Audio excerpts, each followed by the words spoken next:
everyone. Welcome to Go Live. Another Saturday, another incredible show, joined by incredible guests and you, our incredible viewers. This is a special show, very brief title for our YouTube channel if you're watching it on YouTube, because one game has dominated this week's news in a big way, and of course this panel's composition slightly reflects that. Thank you so much for joining. It's gonna be a dang show. We got Rand overlapping with us, so there's that. I will reprimand him if you're watching his show. Reprimand him in chat, say how dare he. Damn it, Rand. Damn it, Rand. Seriously. But for those of you watching after the fact, or listening, I should say, after the fact on Spotify, Apple, Google, and all those different places, thank you for joining us. I will try and shout less, because I was listening to this back on Spotify and I thought, that guy is so annoying. Oh, wait, that guy is me. So I don't think it's that inviting to the ears. So I will try and minimize it, but not compromise on the source. It's gonna be a great show. Asa, I feel like I haven't seen you in ages. I miss you, bruh. How are you? It's been a little while, hasn't it? I'm a bit cold, to be honest. I'm a bit cold, but I'm looking forward to seeing Erica's cat and whatever else is going to happen for the duration of the show. It's going to be great. On cue. On cue. On cue. What did I tell you guys? It's so crazy. So cute. No, she's listening or she's watching us. It's so wow. I love it. I love it. On that note, it's Erica's for the win and her cat. Thank you so much for joining us. We had to have you here today of all days. How are you? I'm good. It's always fun to be here. You did snag me away from Elden Ring for a couple hours. That's a compliment to you guys, because it's always fun here. I like being here, and it's going to be awesome, especially talking with Fonz again. I think we were here last time together, right? Yep. Yeah. Sure was. So it's cool to catch up with Fonz as well. But yeah, it's gonna be fun. Oh, definitely. And I'm aware of the fact that I'm pulling you away from your game to the point where it's actually in the news sticker. Probably you see it now. But yeah, thank you so much for joining us. Last but certainly not least is a man who's not out shopping with his wife and decided to join us. It is I partially take the blame for that because I didn't promote the show as early as I normally do. But ladies and gentlemen, good things come to those who wait. It's Fonzarelli looking sick with his new studio in the background. How are you, sir? I'm doing great. Thank you for having me. And Erica, 2 hours? I thought this was going to be like a half-hour show. I want to jump back into the game. But first of all, I got to say happy birthday, Gaz. I know it's your birthday. It's my birthday. Happy birthday. Everybody Every wish day him is a his happy birthday. Yeah, it's good to be here again, man, with you and Asa, and of course Erica. Yeah, it's always fun to talk to you three. So let's get into all this. Absolutely. It's not my birthday. I will say all I'll say is one of the show days this year will be my birthday. But I won't tell you which, because you'll be saying every birthday every Saturday, but one Saturday, or kind of giving it away. But yeah, it's going to be my birthday. So when they say it that day, are you going to say, yes, it's today? Nope. You're not even going to say anything? Okay. They do not deserve that. How dare they make my life hell? Dark CMF, you never get to know. I think Colt does, though. But thank you so much, everyone, for joining. It's been a big week. It's been a big week for gamers. Absolutely one particular subset of fans, and hopefully a whole new subset or a whole new crowd joining that subset, because what we've had is a game that has hit the upper echelons of gaming critical reviews. It's matched its hype, exceeded it, and more. Before we go into talking about Elden Ring, though, I do want to talk about just a few other topics around it. We'll go into Elden Ring a bit because that's going to dominate a lot of the discussion. I'm sure everyone is playing it, and those who aren't, I'd like to know what their thoughts are. Those who have played it and didn't like it, want to get a mix of views on this because that's what we always do on this show. Before we start the show, a bit uncharacteristic of me or us doing this here, just want to give a shout out to people, you know, the abroad, there are things happening, conflicts abroad in Ukraine. Just a shout out to all the game developers out there and all the people out there. We're in some, you know, bad, tough, trying times. So just shout out to everyone out there and all over the world, not just in Ukraine. You are in our thoughts. It's just horrible, and the developments are happening as they go. Right now, I'm hearing things. So it's like it's bad. But generally, you just want to just say shout out to all the devs that are working out there, all the people and innocent people, regardless of all the politics aside. We just wanted to felt obliged to say something. I mean, I don't want to get into it too much. It can get a bit messy, but other than that, I want to talk about this week's game news. And one thing that got revealed, which probably completely eclipsed by this Elden Ring news, a lot of the news this week, will be the first. This is Acer's topic, really. First look at the PlayStation VR 2 headset. We got more details in there and the design of the headset, and it looks sexy here. You know, Acer is the VR king, and I kind of want to lead to my colleague here, Acer. What did you think of the PSVR headset from what was shown this week? Because we got to get a look at it and I was impressed. What were your thoughts on it? Do you know, before I do say that, I don't think we actually learned much new besides what it looks like from the outside. So all of the specs and details besides that were in the initial reveal, but I'm curious, when you say that you thought that it looked good, what do you mean? What did you like about it? You know, what I really liked from the blog as well, and this is a problem I suffer, I don't know if you have this problem with your VR headsets, was how much work went into the idea of the vent. I mean, aesthetically, it looks really nice. It looks well with the controller. I think the console's ugly, but the VR headset actually looks really nice. And the fact that it was quite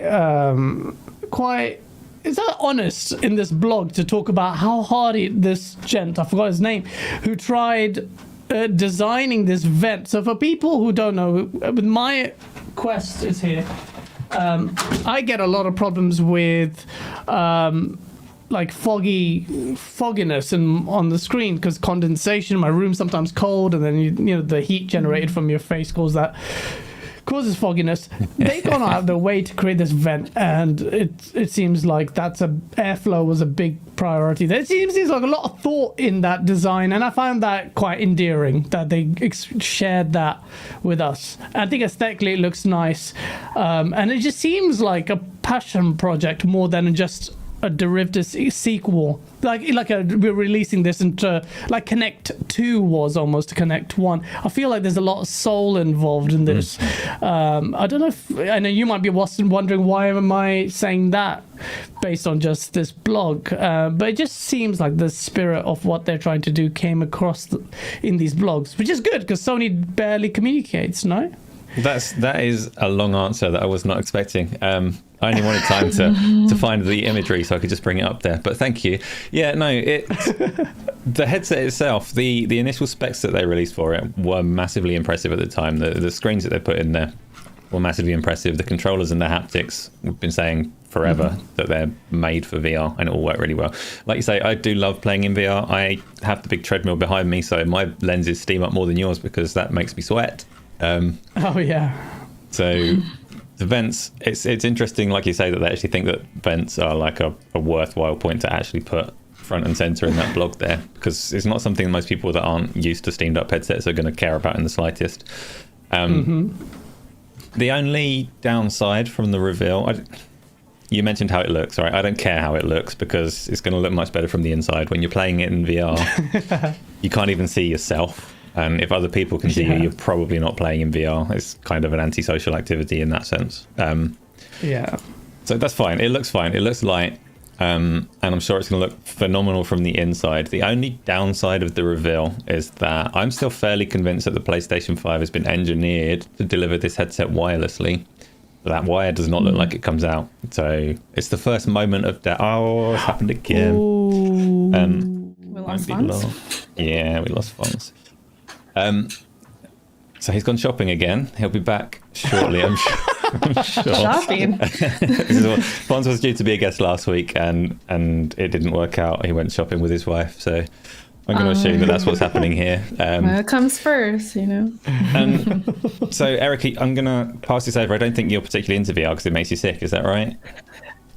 Yeah, I mean, I'm assuming it will, because based on, you know, how first-person games do that to me, you know, campaigns and stuff. But I'm looking at the design as you were talking about it, and it looks comfortable.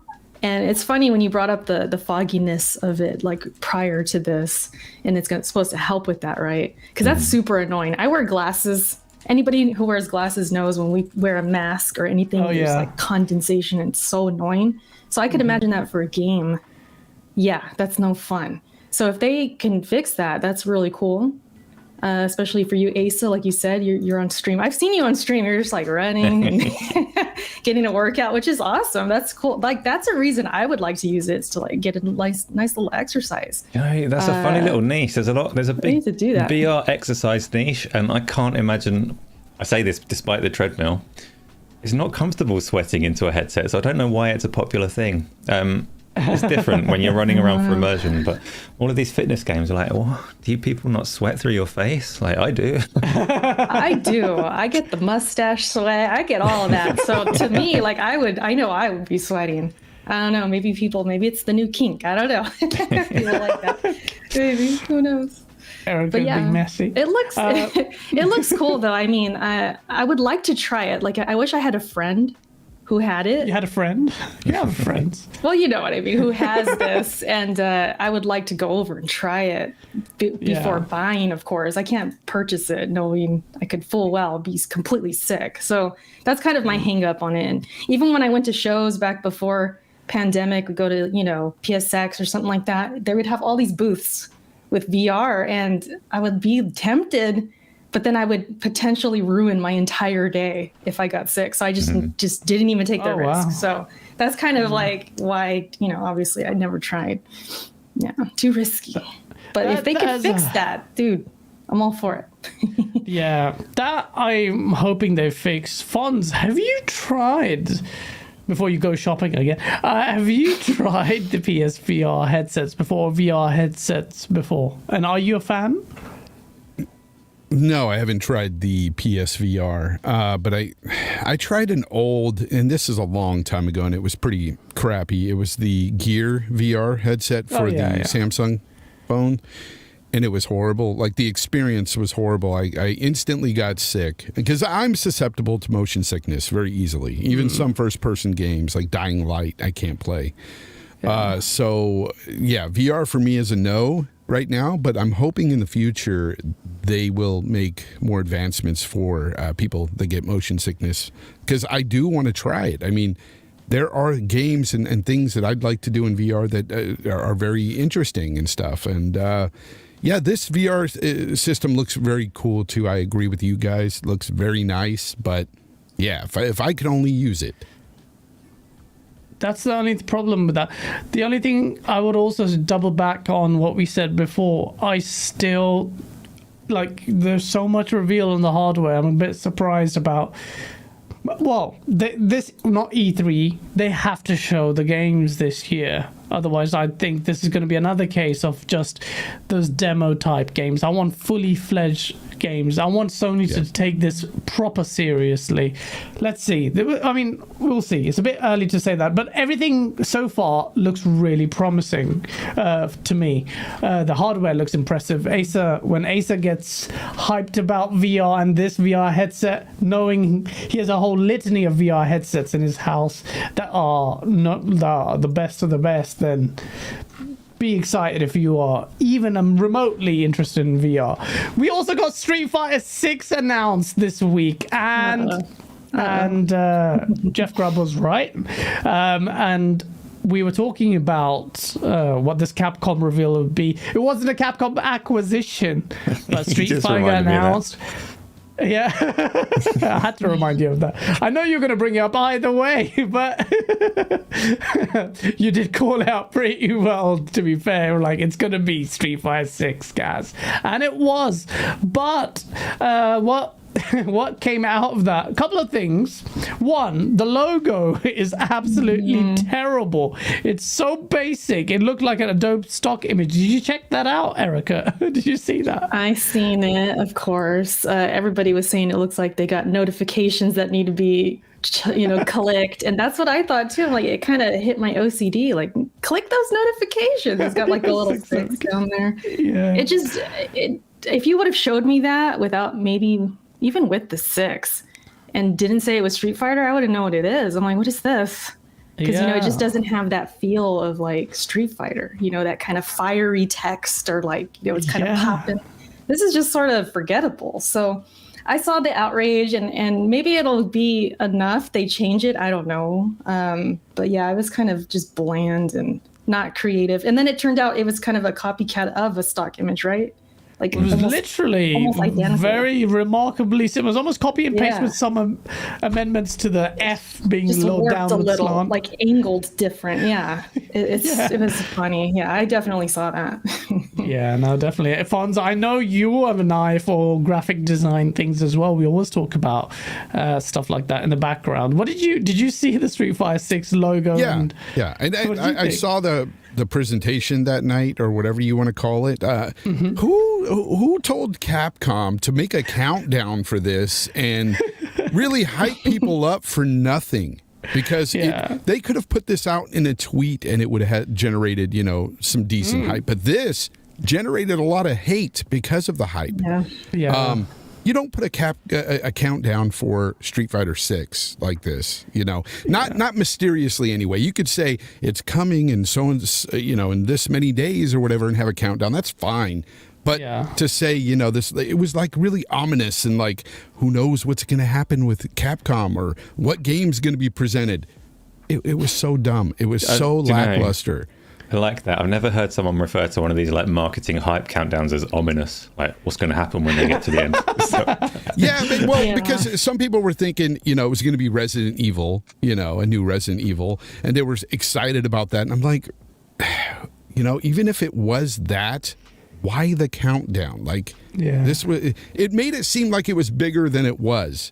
And when it actually was shown, it was a big letdown for people. Not for me, because I was like, whatever. But it's just strange to me. I don't know why Capcom decided to do it that way. Because, again, they generated more hate than positivity surrounding this whole thing. And, that freaking logo was horrible. Just terrible. I don't know what was going through their head when their marketing guy said, we'll take this one right here from this stock footage site. This is great. I'm reckoning it went something like, this trailer's due out in 10 minutes. Where's the logo? Oh, we needed a logo. Something along those lines. And it's funny you mentioned the countdown, because they missed their own countdown by about an hour or so from what I hear as well. I didn't stay up for it, but I'm wondering about that. Yeah. I was watching Mav and his crew at Fun Speculation, and they were waiting for it. And the countdown was at 0, just blinking 0 over and over for about an hour. And I was just laughing because everybody's like, "It's coming, guys! It's coming!" Yeah, it was really odd, really. How long was the initial countdown? Do you guys know? Was it an hour days, or? Isn't it? It's like 3 days or something. Oh gosh! And then for them to premiere it, it was like middle of the night, wasn't it? And there was like no gameplay or anything, just some CGI of a really hulking-looking Ryu. I was just like, okay, guys, this is stupid. Very lackluster show. Very. I mean, what? Yeah, the logo thing is really silly to me. Like, I was speaking to my mate Jake, the graphic designer, at first. I'm like, what is this? What's your take on it? Because it's just embarrassing, especially when you compare it to the old logos. Even back to Street Fighter 2, it looks amazing. All this bright, and Erica, you made this point about like, what is that? Whereas the feeling you should be like, oh, Street Fighter's back. But it wasn't. It was just like, it's a very, so you see that in corporate spaces quite a bit, where this is the new design, minimalistic ideology, but it does not fit Street Fighter. So it's just, it's a bit weird. In terms of the art style. I mean, it looks a lot. Okay, Ryu definitely does not look for veins before he injects because he's on some roids. I don't know who this other guy is. I have no idea who this guy is.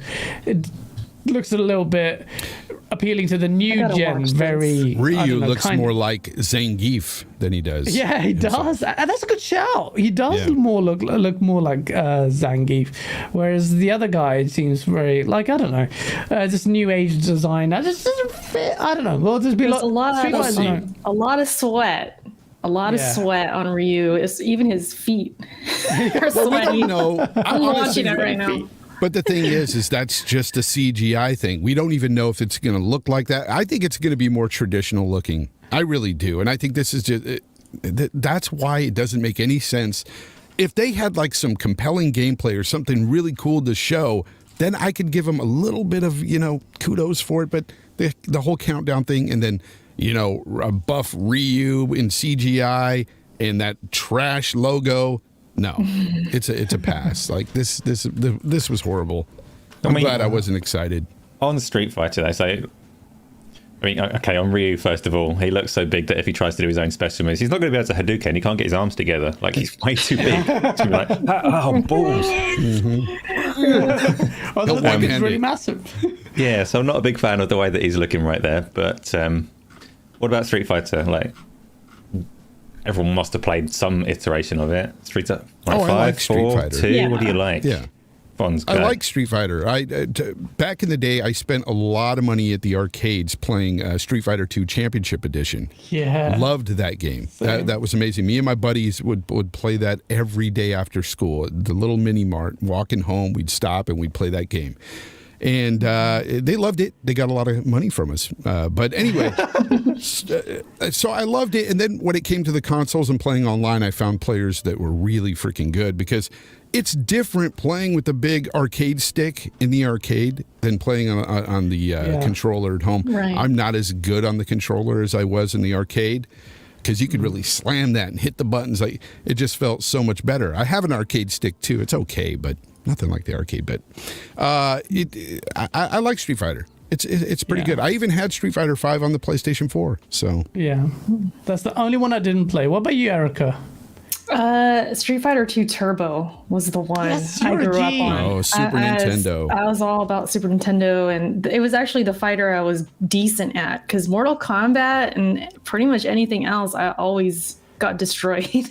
My cousins would destroy me. So Street Fighter came along, and I was good at it. I would always play as Ken or Ryu or Chun-Li. Like, I had my go-tos, and it was fun. It was good times. I enjoyed it a lot. I just kind of didn't keep up with the fighting games as I went, but that I always hold those dear to me as part of my childhood, for sure. I was a Guile and Dalsim fan. I played those two. Yeah, were you? Okay. I was a Ken fan. Dalsim was E-Honda as well for some reason, but then I changed. I was really good at Street Fighter 2 Turbo HD Remix that came out on the 360. Great game. Met some people who actually actually passed away. Someone trained me on it. Really nice. The nicest person ever. It's always the good guys that say goodbye to us very quickly. He's the nicest person in the world, and he trained me on Street Fighter 2 HD Remix, and I was doing ranked. I was really good at it. And yeah, bless him. God bless him. He passed away, and like his son, really young son and wife were on. Yeah, I mean, long story. I don't mind telling you this, but the experience online was amazing. I'd never played Street Fighter 5 because it was on PlayStation. I preferred the D-pad. Well, it might sound weird, but I preferred it on the Xbox One for some reason. I just didn't like the DS4 as much as I thought I would. And yeah, so I thought about, and that leads to the next question: where will this game turn up? Because when this was announced, almost immediately it's like, well, they showed off the Marvel collection or whatever, Capcom collection. What was that thing that they showed off, Acer? They showed off the something. Capcom collection of had some Street Fighter, some Puzzle Fighter, some Dark Stalkers, and things like that. A whole bunch of old Capcom games. Yeah. Yeah, and then they showed that on a Sony show, or there was an association with PlayStation only there. So then, What's there? lots of people, Jez, everyone, I think even Jeff Grubb was saying, don't expect to see this on Xbox. Nope. Why? Do you know how annoying that is? That is so annoying. Buy Capcom instead, Sony. Don't do timed exclusivity on Street Fighter. I just don't think that's good. I just don't think it didn't help with Street Fighter 5 in my opinion. So, and I don't think it will help here. And also there are rumblings of it being a game as a service, and I just don't want that. What do you think about that, Erica? Would you be okay with that in light of successes like Mortal Kombat that weren't games as a service? I feel like games as a service is just such like a dirty phrase now. It's just kind of like you hear that and you're just like, oh, what does that mean? Because it's like, I get asked that too sometimes about games I like, oh, what if From Software did a games as a service, Erica? Like, would you like it? And it's like, I don't know, because it's how it's executed. It's like if it's not content that's been purposefully held back, because you know how sometimes they release the game and there's like already made content that they're just withholding because they want to bring it out gradually. Like that's kind of negative for me. I feel like, well, if DLC or they expand the maps or they expand the game later on because they want to, or because the support is there and they want to keep supporting the game, I'm cool with it like that. So, I mean, like I said, I'm not really a part of the fighting game scene, but if it was kind of in the way of where it was honest and like, hey, you guys really love this game, we're going to add more stuff to it. And I think that's cool. But if it's like maliciously, like they're holding things back and it's like not a complete game at first, if it's not complete and it's missing features, that's where there's like a problem. And Street Fighter 5 was sparse. Yeah. Yes. It was very That's sparse. why I'm worried. It was sparse. Oh, be worried. Be worried. Yeah, Games as a service is a new thing. Well, not new anymore, but it's been around for years. But it's just going to become more and more of a trend in a lot of online games because it's making these companies buttloads of money. So why wouldn't they? I could totally see this for them. And to your point, Gaz, about how they should just buy Capcom, I don't see a real difference. You know how some people complain that Microsoft is buying these developers or publishers and they're getting so upset and worked up?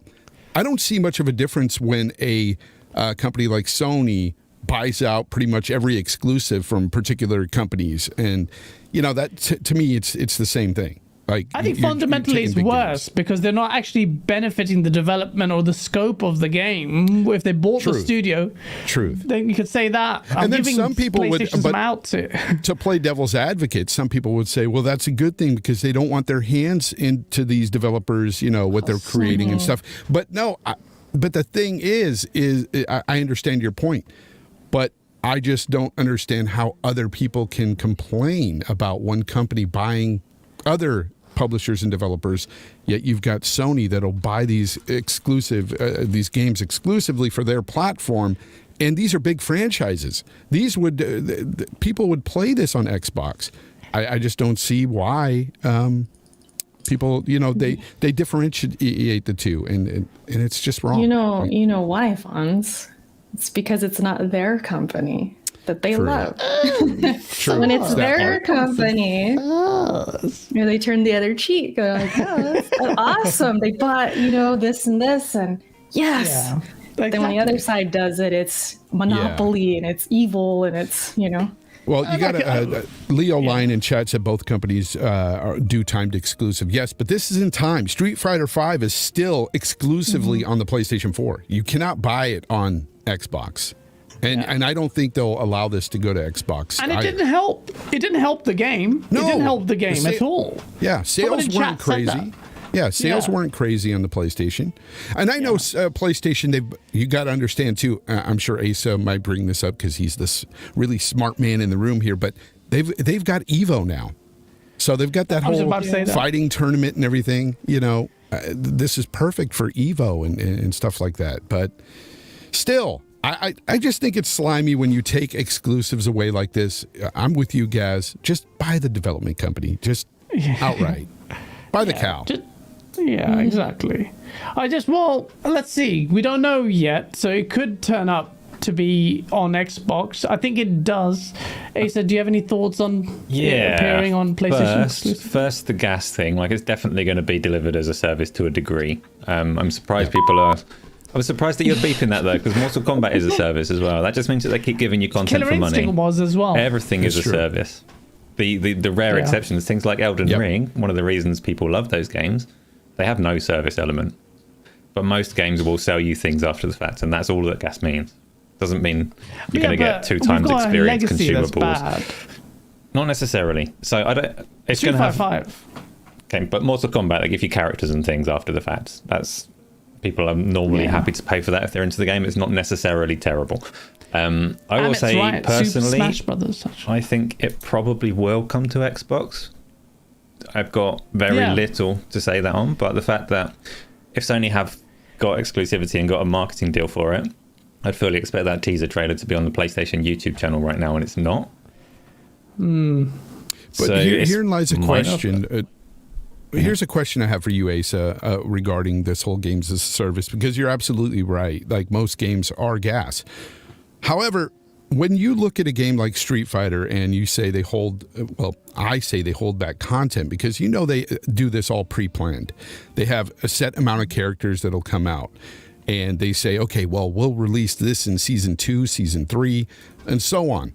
But my question to you is, in games like this, gas games, how much is too little or just enough to release in the initial offering? Because honestly, when you pay $60, $70 for the initial game and you only get, say, 20 characters and they've pre-planned, 80, how much is too little?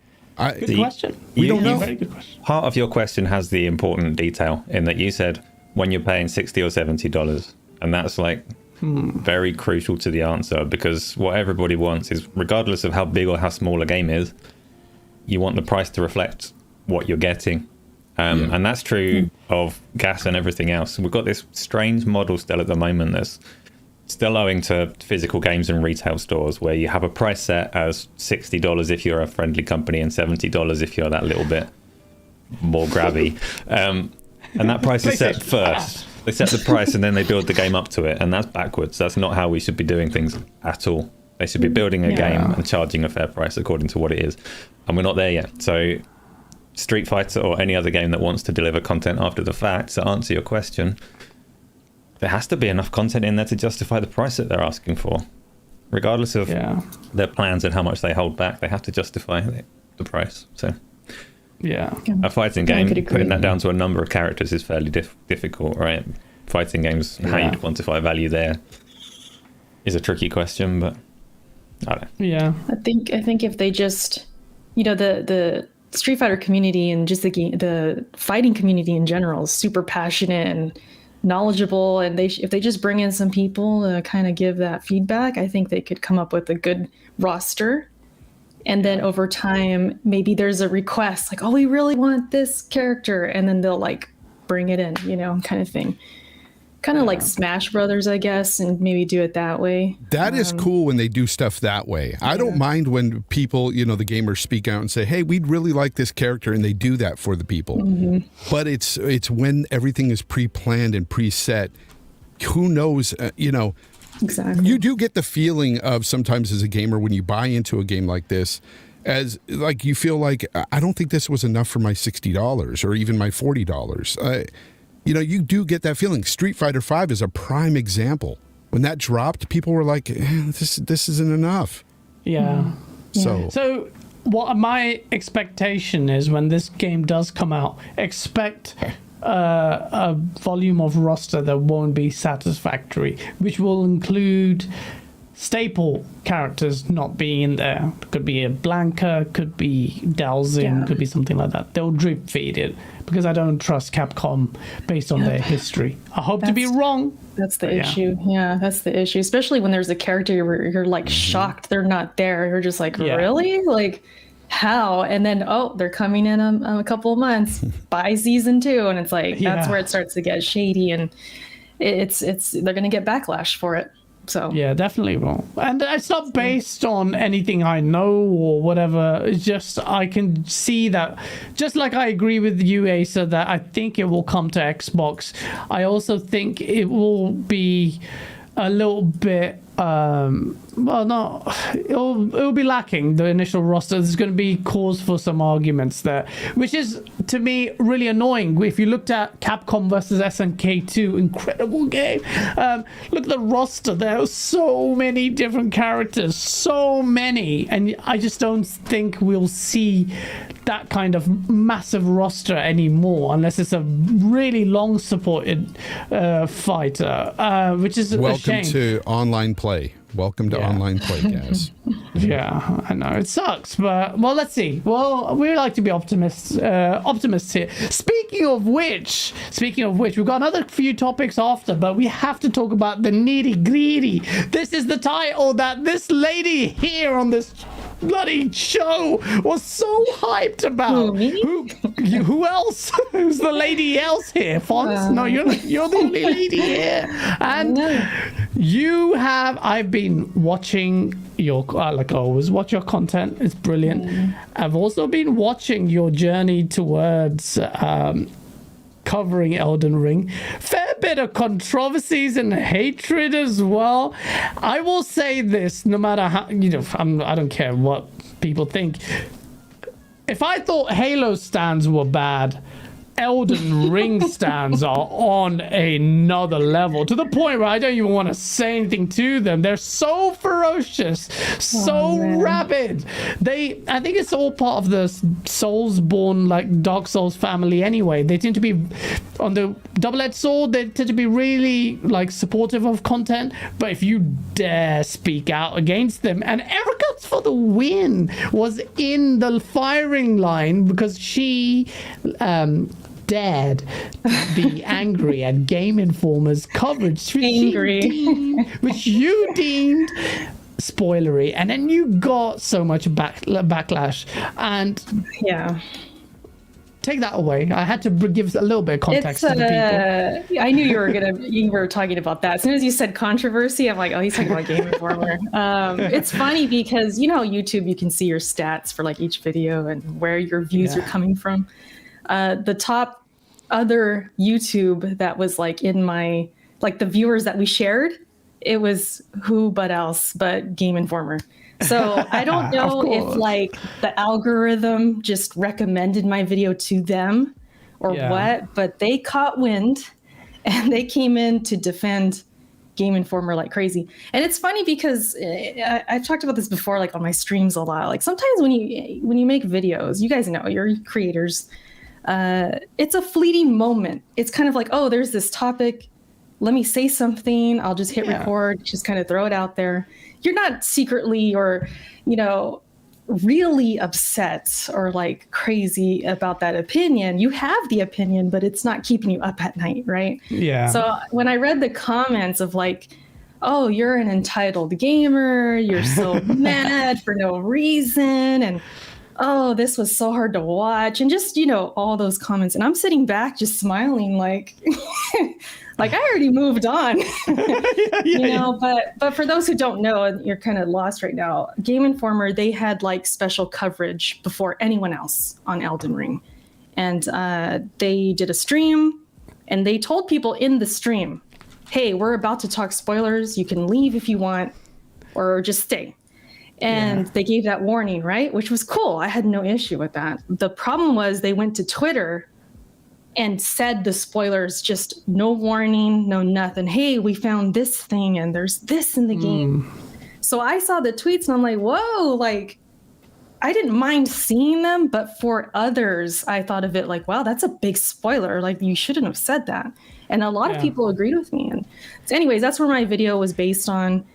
And it's funny because I got a lot of comments saying, well, just don't watch it then. I'm like, but that's not what it was. It wasn't the stream, it was the tweets. So a lot of, they hear what they want to hear. It's part of YouTube. It comes with the territory. But it was just a And funny. you're an Elden Ring fan, though. That's the funny thing. Your coverage is almost Elden Ring. You go on your homepage, it's you talking about Elden Ring in your featured video.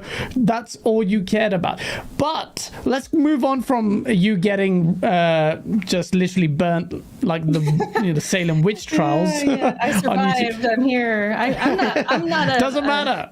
I'm not a stranger to that. I've had. I still get it for Halo, delay Halo, and I don't care. I'll go harder. What's the multiplayer say? Anyway, but last week we talked about Elden Ring with our predictions, and I think Ace and me had the highest predictions, basically perceivably high. You said 91 on Metacritic for Elden Ring. Everyone average was 88, 89. Maybe someone here said something really high. There's always someone who says something really high and someone something really low. But Do you remember why? Elden Ring is a game that... Do you remember why I said it would be really high? Like, do you remember the justification? Like, why I thought you this did give a one would- reason. What was it? What was it? That is strictly going to be reviewed by Souls fans, and nobody else will dare touch it. And do you think that's true? I absolutely think that's true. Absolutely. You So are it's like- 100% correct. I think He's correct. that's a We're good going to go thing, into right? that. We'll get into it, though. We're going to go into that, Erica. If you want to fight, get ready to fight us. We are going to get into that because there's a lot more to it. And Asa is so on the money there, in my opinion. But Erica, come fight me. And this is where we can bring Solid Rev's points on as well. I love Solid Rev because he's at that age where he doesn't care and he can say whatever he wants. But even he felt a little bit intimidated by the Elden Ring fans. But in terms of the reception, for those who don't know, Elden Ring got rave reviews, sitting at 97 on Metacritic. 97! It beat, I think, Breath of the Wild. I think they're the same. Matched it? Or the same? I think. I could check. 97. I would have never guessed that. And I thought, 91 was high, and people were telling us that was really high. And Asa, that's one of the reasons why. But the game, as an Elden Ring fan, Erica, I really want to get your thoughts on it. At one point, does it exist? Then, oh yes, it does exist. Oh, it's coming out. And for it to attain this level... What were your thoughts? Because I tweeted out just moments before the review coming out, I was saying Erica's for the win, waiting for the review. Shaking and happy but scared kind of thing. Yeah. No. What did you think? What were you surprised by the score? Yes. Yeah. I was actually surprised because 97 is ridiculous. That's very high. I predicted 91, 92, like safe bet kind of thing. Yeah. Because I knew it would hit over 90. I had time with the network test. I've been following this game so long.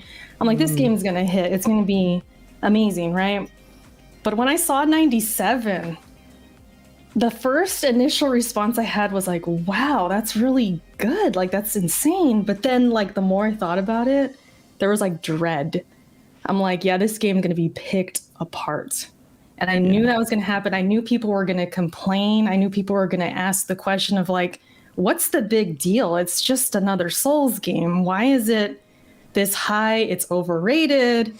I just knew. So in a way, it was like, I wished it was lower, if that makes sense. Because I knew this was going to come with it. And it was going to take the attention away from the game. And sure enough, it kind of happened, and then it became about like, if anybody liked the game, they're capping or they're biased, they're a Souls stan, like you said. And they haven't really grouped me in there, but I've seen it. Others get criticism of like if their review really raved about it, people are like nitpicking and like, questioning, really? It's a 10? Like, we don't believe you kind of thing. So it's kind of become about that argument of like, does it really deserve 97? And it's like, it just takes away, you know what I mean? It takes away that attention that I thought was going to be in the right spot. Does it deserve 97? Well, I was going to say, 97? I want to, before, because Erica's the Elden Ring buff here, what I was going to do is go to ask Fonz first, because Fonz Ask Fonz Fonz. you are a personality a bit like us, me, I guess, who gets ridiculous. And Eric, I'm going to double back on your view for the final verdict. I want to from know Fonz's thoughts. the thingy stand. But with Fonz, I have a more affinity with you, although you like Assassin's Creed games because you have shit taste. No, I'm just kidding. No, but you and me get it for being really critical. You especially. You're like, why does Fonz not like anything? Because you dare speak your mind. I want to know, you're not typically a massive Soulsborne guy. You have played this game. Tell us what your thoughts are. Just to give you, just to preface this, is I didn't play Souls games at all. I haven't played 1, 2, or 3 Demon Souls either, but I've played Sekiro, which was good, but I quit because I rage quit. But I did play Bloodborne and I loved it. Okay, so I have an affinity for Bloodborne and that whole aesthetic, that whole game. The gameplay was good, solid. So I wanted to like these types of games, but again, Sekiro kicked my butt, so I quit. I said I wasn't going to get Elden Ring, but the whole hype around the open world is what drew me to it, because, you know, I love open world games. Love AC, Odyssey and games like that. So I tried it, and at first I was like taken aback by the graphics a bit. I was like, especially coming from Horizon Forbidden West, the graphics are jarring. It's like going from like top tier graphics to like, okay, this kind of looks like an Xbox One game. Yeah, it kind of does. And the performance kind of feels like that as well. But we gotta talk about that. But about 2 hours in, I was hooked. It got its hooks in me. And I have played, last night I played 11 hours straight yesterday. Are you serious? Damn. 11 hours. I got off the game at 3 o'clock in the morning, and I was like, I'm a degenerate. I'm addicted, and I have a problem, and it's Elden Ring, and I need to go to some kind of AA class for this. But I'll tell you what, it's not perfect by any means, and I have to say this. When it comes to scores, the whole 97 score, I don't have a problem per se with it being a 97, but I do have a problem with journalists or anybody giving it a 10 out of 10 or a 5 out of 5. Why? And that is because it's all subjective with these games. We can all have opinions and say, I love this game so much that it's a masterpiece. It's a 10 out of 10 for me. That's fine. But what isn't subjective are the issues within games. Those objectively, performance issues, for one. I've seen people give this a 10 out of 10 and watched their videos on this after giving a 10 out of 10 and literally saw them in battles freezing for a few seconds during battle. And I'm like, that is what you have to deduct points for right there. I don't know how many you would deduct for that, but despite your experience, there are objective flaws within games. There are. So I don't think it should get a perfect score, honestly. I just don't. Disagree with that, but okay. No, I think you're point on board. If there are small bugs, tiny little performance issues, we're talking like if we had some slight frame dips in here and there, that's fine. But I'm talking about games freezing, crashing, that's not quality. That's a problem. Yeah. Can we talk about the performance? I will deal with that right at the end. We're going to talk about the performance. I would really want to get your... I'm really intrigued. I'm sure our viewers are as well. From a Elden Ring stan, like what your... but before I get yours, I want to extract maximum value on this. Fonz has brought up a really good kind of subtopic here about review scores, because there's a lot of controversies about perfect scores, what that means. I think ACG or someone pulled their review or their score because of the performance issues after the patch, which we will discuss, Erica. But I want to get Asa this point about, one, what's your impression of the game? I don't want you to do a 1, 2, and a 3. I'm just going to talk for a little bit now. So the reviewers thing, because I already interrupted earlier and said like this has been reviewed almost exclusively by super fans. I'm not saying that those people shouldn't review the game or that their opinion is meaningless, because it's not. It's an important opinion, right? If you're a super fan of the series and you want to know what you're going to think of Elden Ring, those are exactly the reviews that you want to see. My problem is that the situation that we've got is, if you imagine that they sent out FIFA reviews and said you're only allowed to review this game if you're a massive fan of the last FIFA game, then FIFA would score really highly. And that's what's happening with Elden Ring. And those opinions are valid. You get, like, Miles loves the game, right? He says it's the best of all the Souls games. He's a super fan of Souls games, and that means a lot to Souls fans. But the reviews are massively distorted because that crowd is so hostile that they won't let anybody else take a look at the game. They won't accept anybody else's reviews, and the media have reacted and said, right, who's our dedicated Souls fan? You get to review this one. And you don't see that outside of perhaps Nintendo games, where you have to be a Nintendo fan if you're going to review Mario. Right? And it's skewed scores for that reason. And that's not a slight on the game, because we'll talk about that separately. But that's it's just like, come on, this is massively, massively skewed. It just is. You don't get 97 as an average view on a game in a genre that is quite niche. It's just not going to play out like that in any other circumstance. But I don't know how skewed those are, how many, whether these were exclusively reviewed by fans. It does look that way, the weighting on the score does. I'm not disagreeing with you.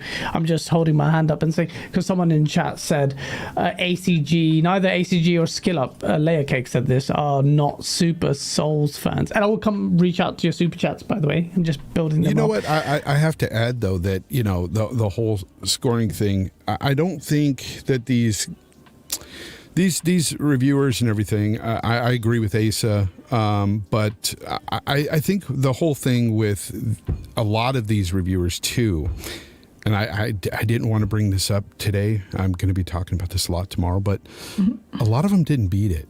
And I understand that games like this, it takes a lot of time. It could take many hours to just get through a lot of this content, because it is massive. When I say this, if you haven't played this game yet, it is massive, people. I haven't even scratched the surface. I've been in the same starting area for the longest, the whole time. And there is so much. I looked up the map and I was like, holy crap. Anyways, so a lot of these people haven't finished it and gave it perfect scores. I just find that mind-boggling. Like, honestly, I don't care. I know certain genres like this where you have to play a lot more of the side content as well. But given the fact that if you didn't beat a game, I don't think you should even put a final score on it. I don't. That's another thing that goes within Metacritic, and I'm really upset by that, because I even unfortunately I was arguing with Miles online about it, because he gave it a 5 out of 5, and he put 70 hours in but didn't beat the game, and I'm like, well, okay. I know the creator of the game says you can beat it within 30 hours, but that's beelining the main story, right? Yeah. Who wants to do that in a game like this? I totally get it. But in that regard, do an impressions or do a review, in progress. Do not put a final score, because when you do that, let's face it, it goes into the scores for Metacritic. It's, tallied up with all the other scores, and you have a 97 with a completion rate that's probably 50% amongst reviewers. I'm willing to bet it's at least that low. It's lower. I've not seen anyone own up to having actually finished it. Definitely lower. And there's factors to that too, though. I'll just say this real quick. Like, with the review process, just in general, sometimes they don't get the codes in time. They get them late, Saying Tamur was saying that. He's saying, be sorry for journalists who have to crunch and not be able to do it. Okay, but I say that's a cop-out. Do you know why? Because you could delay your review. It's all about clicks and everything for these sites. And I know that's why they have to put it out right away as soon as the embargo is lifted. But screw your embargo. Screw your time. I'm a gamer. I'm a YouTube content creator. If I have to make a review, I'm going to finish that damn game before I make the review. I don't care if it takes 2 weeks after it hit the market. The fact remains, you don't put a final score on something that you have not played all the way through. I don't care what it is. You could play 89% of the game. I've played games where I've played 90% of the game, and at the very end, I hated the ending so much that it did make me make that review worse. So I tweeted that too. I have a list of games that were really great first impressions. I loved it. And then the ending boss or the last part of the game just dragged or whatever reason, and it just really held it back. So I was going to say real quick though, with the reviews, like, yeah, there is time constraints. Of course, that's a factor. And maybe they don't have enough people to write for their sites. I mean, who knows? There's just like factors. But yeah, it's not an excuse. It's just, I guess, something part of it. But I actually have seen reviews though, where it's like in progress. And I'm actually looking forward to those. Like, at certain sites I've seen that they've done that. And it's like, it's cool because I know they're going to beat the game. Yeah. And then it also tells me as a gamer, wow, they're not done yet. This game is huge. So it makes me even more excited in that way. But see, for these sites, it's like you said, it's clicks. Whoever's they rather be first than right. And that's just how it is. That part. Because they want those clicks. They need them, you know? To play devil's advocate, I will say that not necessarily I'm not saying this is the case for Elden Ring, but there are games out there you don't very, very rarely, and I'll preface this, you may not necessarily have to complete the game to understand the spirit and give it a final score. I just don't think Elden Ring is that game, and I'm struggling to think of an example. But I will say that there are. I don't like the hard rule on it, because there may be a game out there you play that, and fundamentally your view would not change. Like, I don't need to complete the campaign this would not in any way vary my final thoughts. But I can only see that happening if you don't like the game at all. If it's just horrible gameplay loop. I can see that happening. But if you're really loving the game up until a certain part, like I was with AC Origins, that ending was trash. You completely lost the ability to even, I don't want to, it's old. I know what you're to use your own main character in the game. All your stuff and everything you've progressed with was gone. You had to fight as your wife. I'm not playing that game. But I'm just saying, there's games out there that have trash endings, and that has to be taken into account. What if the very last boss of Elden Ring was broken completely? Yeah, we don't know. I agree with you. You know, where this years ago when we did do game reviews when we were a tiny blog site, one of our Safe actually, and we talk about this all the time, he did a review for Metal Gear Solid 5 and or Breath of the Wild 2, one of them, I think it was Metal Gear Solid 5, and he gave it a perfect 10, and I kind of oversaw the reviews at the time, and I didn't know he didn't complete it, and then it turned out he didn't complete it, and I kind of got annoyed. I'm like, wait, hold on, we've just published this review, and in my gut instinct was, we've just published a defective review because you haven't completed it. So I was a bit annoyed with him. And then, bless Safe, he was like, when he completed it, he said, you know what, Gaz, by the way, after completing the game, I would have actually shaved my score because I didn't like the way it ended. And then it was a very frank conversation. Like, yeah, you know what, Gaz, you were right. Shouldn't do that. And if we were doing that when one day me and Asa, as our little empire grows and we've got a team of writers or whatever, I would put that as a rule. You cannot issue a score until you've completed the game. I think. Guys, I've got a confession to make. I didn't finish Drive Club when I reviewed that one. Not to derail you, I just want to loop back because I see people getting upset thinking that I don't like Elden Ring or something like that, or I'm disagreeing with the scores. My point more so is, I kind of disagree with the scores, which doesn't mean I don't love the game. If you remember when we were talking Game of the Year last year, I said Halo Infinite was my favourite game of last year, but that I did not think it deserved particularly high scores. For me, you can really enjoy a game, you can love a game, and you can still see its flaws and its shortcomings. And Fonz was saying that no game should get a 10. I don't strictly agree with that. I don't think a 10 means that a game is perfect. I didn't say no game should ever get a 10. No game that has serious performance issues that I know for a fact these journalists played it with these issues, freezing on their computers, should get a 10. I disagree with that. I disagree with that. I want to hear. I want to hear do. that reasoning. I want to hear let me it. just- Yes, on that. But after Asa. Well, I just want to say, for me, like, you can love it and you can acknowledge the shortcomings and the flaws, and it's very hard to give it what is a Metacritic 97 if there are dramatic flaws. And you look at the Steam reviews for Elden Ring, and it's mixed. Most people aren't liking it because of these performance issues. You look at Metacritic, and it says it's 95. It's like a phenomenal game, and it could still be a phenomenal game. But where are the reviews that are acknowledging any of these problems that are significant and affecting the people that have gone in and bought it based on this hype? From what I played, I thought the problems were negligible. But that's based on my very brief playthrough. I will say, though, just to go back on that point, you're right, though. And I think there's a big fear of the rabid fan base that will attack you. They exist. They exist with Elden Ring. And I'm gonna have fun with you. I don't care. But no, I would just like to know. I would just like to know if anybody actually completed the game. Yeah, that's a good point. Because I don't know. I haven't met anybody who's beaten Elden Ring. Yeah, I have. Well, I don't know who has. There's a point I have to make really quick because somebody's saying it in the chat, and I got this on Twitter too. Some pushback about people not completing the games yet putting a score on it.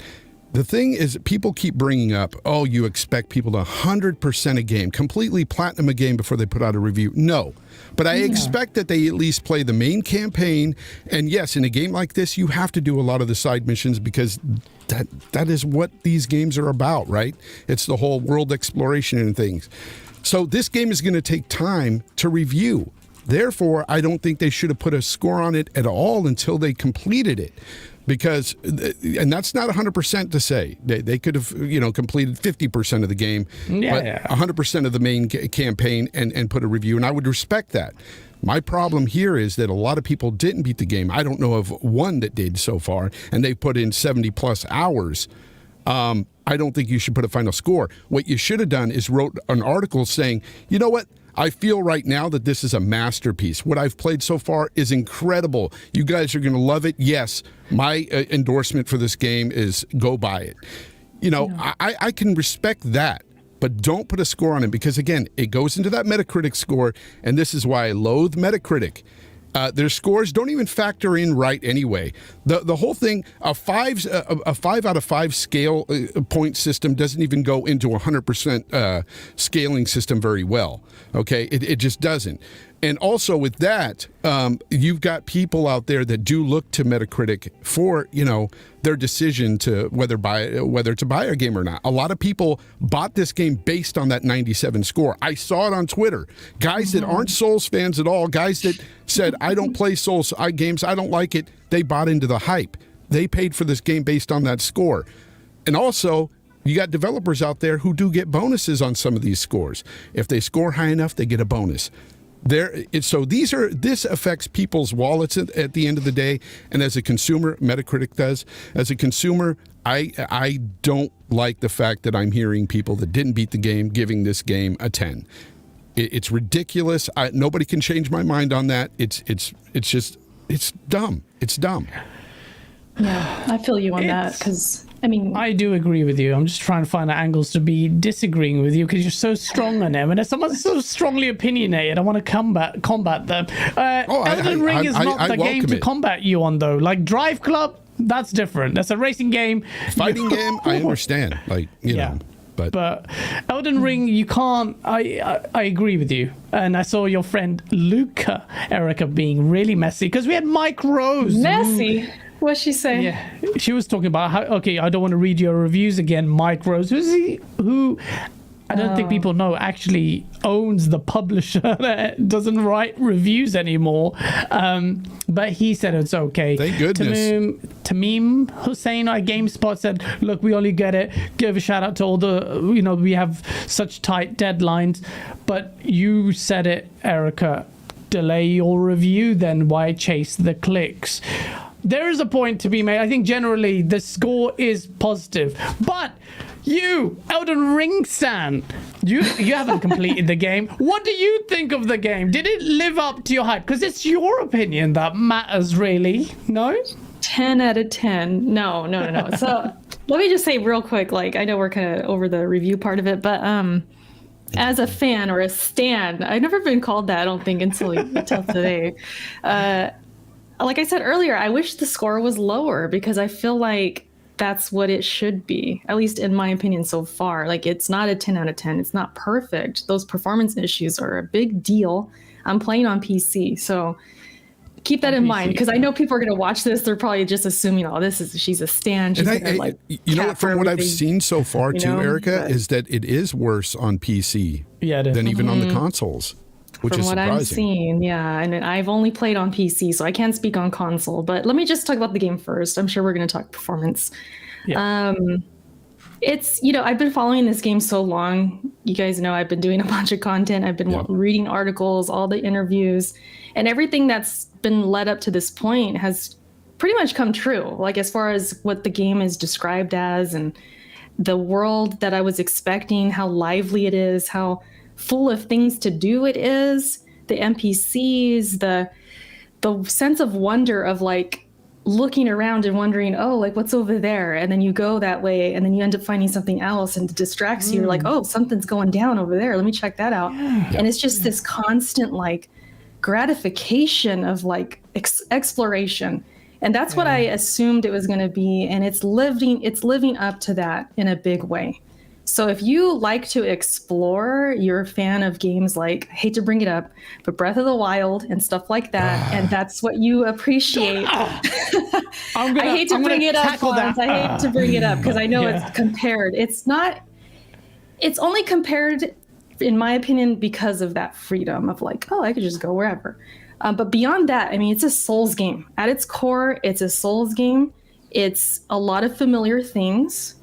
The way we collect items, the way we use those items, the way we,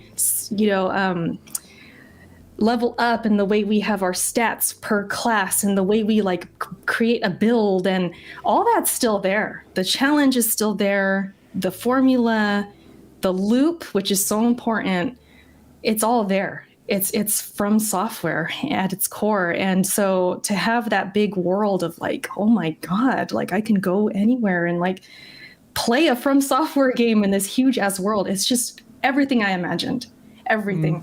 So when it comes to the actual game itself, I mean, it's living up to it for me. I feel like it's right where I thought it was going to be. Amazing. It's not perfect, but as a From Software fan and somebody who loves these games, it's just been a delight. I've been so happy playing it, and but I don't overlook its flaws. That performance. Do you want to get into that, or should we? Yeah, we actually can. I just wanted to double down on. So, I see people who seem to have a bit of an axe to grind with Breath of the Wild, and like, why does everyone compare with Breath of the Wild? It's because you don't understand what Breath of the Wild was like. It's open world. Well, I don't know what people think it is, and I've seen some people go at Breath of the Wild. When Halo came out, I said the open world reminded me of Breath of the Wild's open world, and they're like, oh, it's not even the best Zelda game. And if you're saying that, you don't even get Breath of the Wild 2, other than Breath of the Wild, let alone to postulate that position, because you have some animosity towards that IP. It is like, but I didn't know what to expect. I barely watched Elden Ring content. Apart from your content, I didn't follow it. And even like for spoiler views, I'd watch it, skip to what you were thinking and your controversies. I didn't even watch the spoiler. I just wanted to go in blind, because I didn't even know it was just Demon Souls but open world. I thought this was... Well, I kind of did, but I didn't. I just kind of like how even you cover it on the shows, you talk about it, it looks nice, whatever, but I didn't go in. When I played it, the last game that made me feel the things Elden Ring made me feel was Breath of the Wild. And when I say that, I mean something about the open world feels so alive. Something about it feels so like the mystery, like there's not spoilers, but like very early in the open world, I don't know where to go. So I'm going and I see this village with all these strong soldiers and die repeatedly. But then I come across these two massive giants pulling this coffin, and it's the art style. It's like, what the hell is that? It's huge. And then I'm hiding and I made some gameplay clips of it, hiding under a mountain, just like crouched, just watching that, just sat there, watched it, and it's like, what the hell is that? And then behind them is a legion of completely other NPCs with flags waving, and there's this feel to the world. It's like, it's really ominous, but it's nice. It's like what Bloodborne made me feel as well, but just the barriers are open. Lovecraftian art style, really dark, foreboding. You'd think it's not inviting to be in this space, but if anything, it just pulls you into its really dark, unforgiving world. And that's why when people cried about Breath of the Wild's reviews, I was shocked that a Zelda game after Ocarina of Time could make me feel the same feelings I felt then. There's Elden nothing... Ring made me feel the same way. And I'm not a stan. I haven't played any of the Souls games apart from Bloodborne, and I'm dying to go back. But I have another show to do after this. I just want to play the flipping game. I'm going to say something controversial. I'm going to say that. All right. So people talk about, they always compare open world games to Breath of the Wild, right? Yeah. And they're always talking about, like Elden Ring right now especially. Oh, it's the best open world since Breath of the Wild. And I'm thinking to myself, no, it's not. And it's not that much difference. There's not that much difference between this game, Breath of the Wild, 8 Assassin's Creed games. Here's the thing. There's one difference with this whole thing that changes a bit because of narrative and the creepiness factor of this game. That's the two, and this is where I feel like Bloodborne with this game. I don't know what's around the corner here. I don't know what's around that tree there. I don't know what I'm going to be walking into. That stuff, that mystery is what really does it for me with this open world. But aside from that, you still pick up map stones and uncover a map area, kind of like climbing a tower and uncovering an area. Like it's to me, it's the same thing. Like this is what happens like with every other. Creed. It is. It's like every other open world game. It's the aesthetic. It's the aesthetic and that creep factor that changes things. That's the only thing that changes here. That's just there's differences. There's big massive difference. Only thing that changes here. Explain, Gaz. Tell. And here's but I will say, it's massive as well. It's massive. How big is it? Because you guys keep saying that. I have there's castles. There's catacombs. I've only been into a couple of the catacombs so far, but I'm just blown away with the size of this map, and I'm only in that first little map there. It's pretty big. I've unlocked a couple of the other maps, but I'm too afraid to go to them. I tried to go to one, and there was a bunch of sorcerers there that just wiped me out. But yeah, the aesthetic of the game, I feel like it's not just like Bloodborne, but the feeling. I get the feeling like Bloodborne, like it. This literally creeps me out at times. Going into those catacombs, I get jump scares. Those goblins jump out of nowhere, and I'm like, "Whoa, what was that?" And then next thing I know, I'm dead. It's also it's that creepiness, that foreboding that keeps you on the edge. Like you don't know. You're right. What is around that corner? Because those two giants pulling that, I was like, "Holy sh!" I recorded it. I was just like, "You see me walking like there's."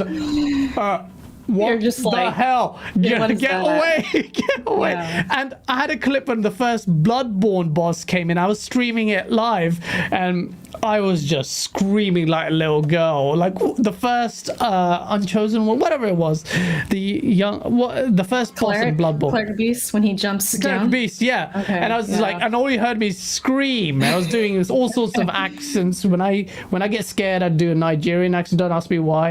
And I was doing that. I was doing all sorts. I'm just a weird person. But this, I want to tackle your point, though. You cannot get away with making a reference to Elden Ring's open world and Assassin's Creed's formulaic. So different. So different. You know what the Okay, only let me difference is? When you open up a certain area, you get new little dots on the map in Assassin's Creed this is games. I can not go there, that. I can go there, and it tells you where you can go. This doesn't do that for you. I get it. But that's a big thing. Like, we can't just grace. No. over And it, that's where it goes with that creepiness factor, because you don't know what you're walking into. That part I agree with. Yeah, it's not going to hold your hand like, hey, there's a boss over here, be careful. No, or I'm going to go escort this person. It doesn't tell you anything. Yeah, and you don't know how just come high across level it. or low level everything is either. So Yeah. you could be walking into an area right adjacent to the new area, or hell, the tree sentinel in the middle there. When I first went into the world, I said, "Hey, that guy on the horse, I'm going to kick its ass." And I go over there and got my ass handed to me. I love that. I love that. Yeah. But then I saw got that better, horse came thing, back, like- and I whooped its ass. So I was happy. See, that's what it's all about. Yeah, it's like kind of learning where to pick your battles, because I don't want to be. I don't want to look like a hater here, guys. I love the game. I love it right now. Yeah. It's honestly, for me, it's impressions right now, but I really love this game. It's so addicting, is. and it's that loop. Yeah. It's that loop of exploration and fighting a boss over and over, trying to get the hang of well, I'm going to come back to you. The open world helps. It lends a lot to the Souls franchise, because a linear experience like that, where you're focused on, I've got to get past him or else I can't play anymore, is different from this. Like, I can walk away, go do something else, get better, come back and beat this guy. Right. That's what I love about this game. That's why it's more approachable here for a lot of new players. I was about to say that's why it's arguably like the most accessible, and that's why it's getting reviewed that way. I've seen a lot of headlines about that, like, oh, this is like the easiest game, but it's still hard, but it's like the easiest because I have all this stuff to help me. You have the horse, you have the open world, you have the choices of like, oh, I could run away, come back. And that's what I kind of tried to focus on for my channel. I was pushing those ideas and letting people know, like, hey, if you somewhat are open to these games and you've tried them before and maybe you didn't like the linear part of it, but now take a look, because this could be the one for you. I've always tried to kind of give people that excitement. I had somebody actually tweet me. They're like, I hate you, Erica, because you talked this game up so much, and I really wanted, and I bought the game because of you, and then got my ass kicked. And it's like they remembered this is a Souls game, and yes, it is. Yeah. Like, I don't want people to be bamboozled like it's completely different. No, if you even like Souls just enough to like have that open mind, you will like this game. But if you completely hate Souls, like you've never liked them, you should probably stay away. Don't listen to the hype. I would say if you like Bloodborne as well, you'll love this game. Because like you're saying, and I want to touch on that too real quick, the whole like eeriness and like the scary like things around the corner, and that's what really made me love Bloodborne, that part of it. And so to have that here, it's a big deal. It's like really cool. It's like you see these things, you're like, what the F is that? Yeah. But at the same time, you're like, it's like you're scared and you want to run away, but you're so curious. You want to know what's going on, or like, What is the story? I watched the opening it's crazy. cinematic twice. I'm like, what is this? Even the tutorial, I put this in my Instagram story. It was just like, what are you telling me here? If you acquire some of these, the whetstone can then do this. I was like, just tell me in English, but it's just part of the allure of it. It is part of it, because you're like wondering, and you're that sense of wonder, and then when things start to click and you figure out things like, what is that whetstone, or what does this thing do for me? And then when you figure it out, it's like satisfying because you did it yourself. Yeah. George it's just R.R. Martin different. hasn't finished the story yet. It's going to be a while. No. Yeah. So it's an interesting experience, and I didn't know if we were going to get into this part of it either, but that whole thing of like, oh, it doesn't hold your hand and doesn't really tell you things. A lot of people I see, they argue against From Software because they think they get a pass. Like, oh, how come From Software could not have a story and they could just have this game with like no checklist right? Like Assassin's Creed. And why can they do this and it's a good thing, right? Because like other games that are difficult, I've seen this argument, like with Sifu, for example, difficult game, right? And it got criticized for that in the reviews.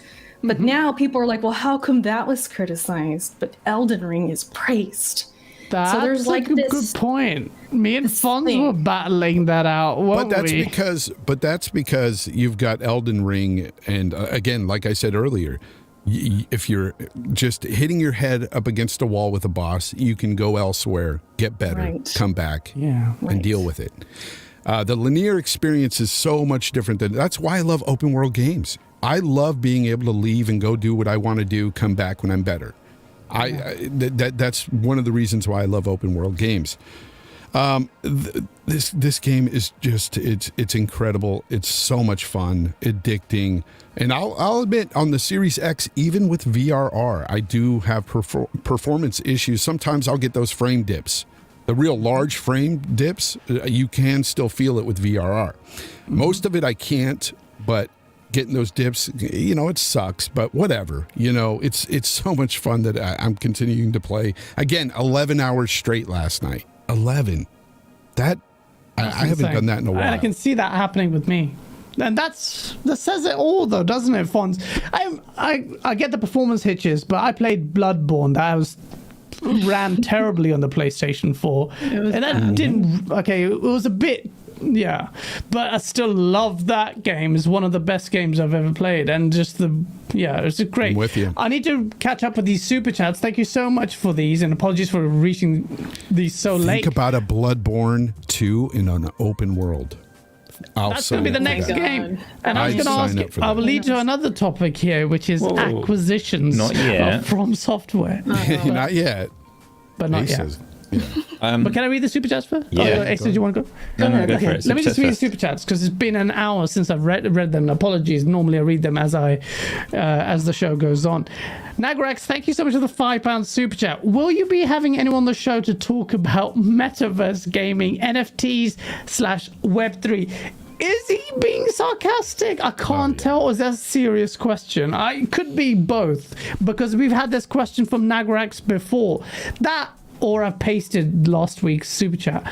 Asa, you said you're going to cover this separately. It's quite interesting that Valve have very recently, today or yesterday, said that they're banning all NFTs from Steam because everyone involved with it is a crook and a scammer. So, is that what pretty much what Gabe Newell said? Yeah, but Gabe so there is a topic the there. One sexy Gabe, man. Yeah. Yeah, no, okay, he also said something else. We'll talk about that in a bit. Hoggy Channy, thank you so much for the $10 super chat. Shout out Hoggy, he was on a show last week. Horizon just can't catch a break. This is going to be a separate topic. We'll talk about it right now, actually. Yes. 297 meta games displaced it. Breath of the Wild and now Elden Ring. If there's a Horizon 3, gamers should be excited to get the next 97 meta game, which won't be a Horizon. Maybe it might be. Glinson, thank you so much for the $5 super check. Shadow of the Colossus, Red Dead Redemption, Zelda Breath of the Wild, and now Elden Ring. You want rave reviews? Put horses in your game. That's the magic formula. And that's a good point. A good shout. I would say I still haven't played Red Dead Redemption, but I'll be quiet now. Shadow of the Colossus I played. I'm going to cut you, Gaz. What did Shadow of the Colossus get on Meta? I don't think it got massively high, did it? You're muted, Erica. You're muted. Sorry, my bad. I was clicking the cat. stuff. No. What was I saying?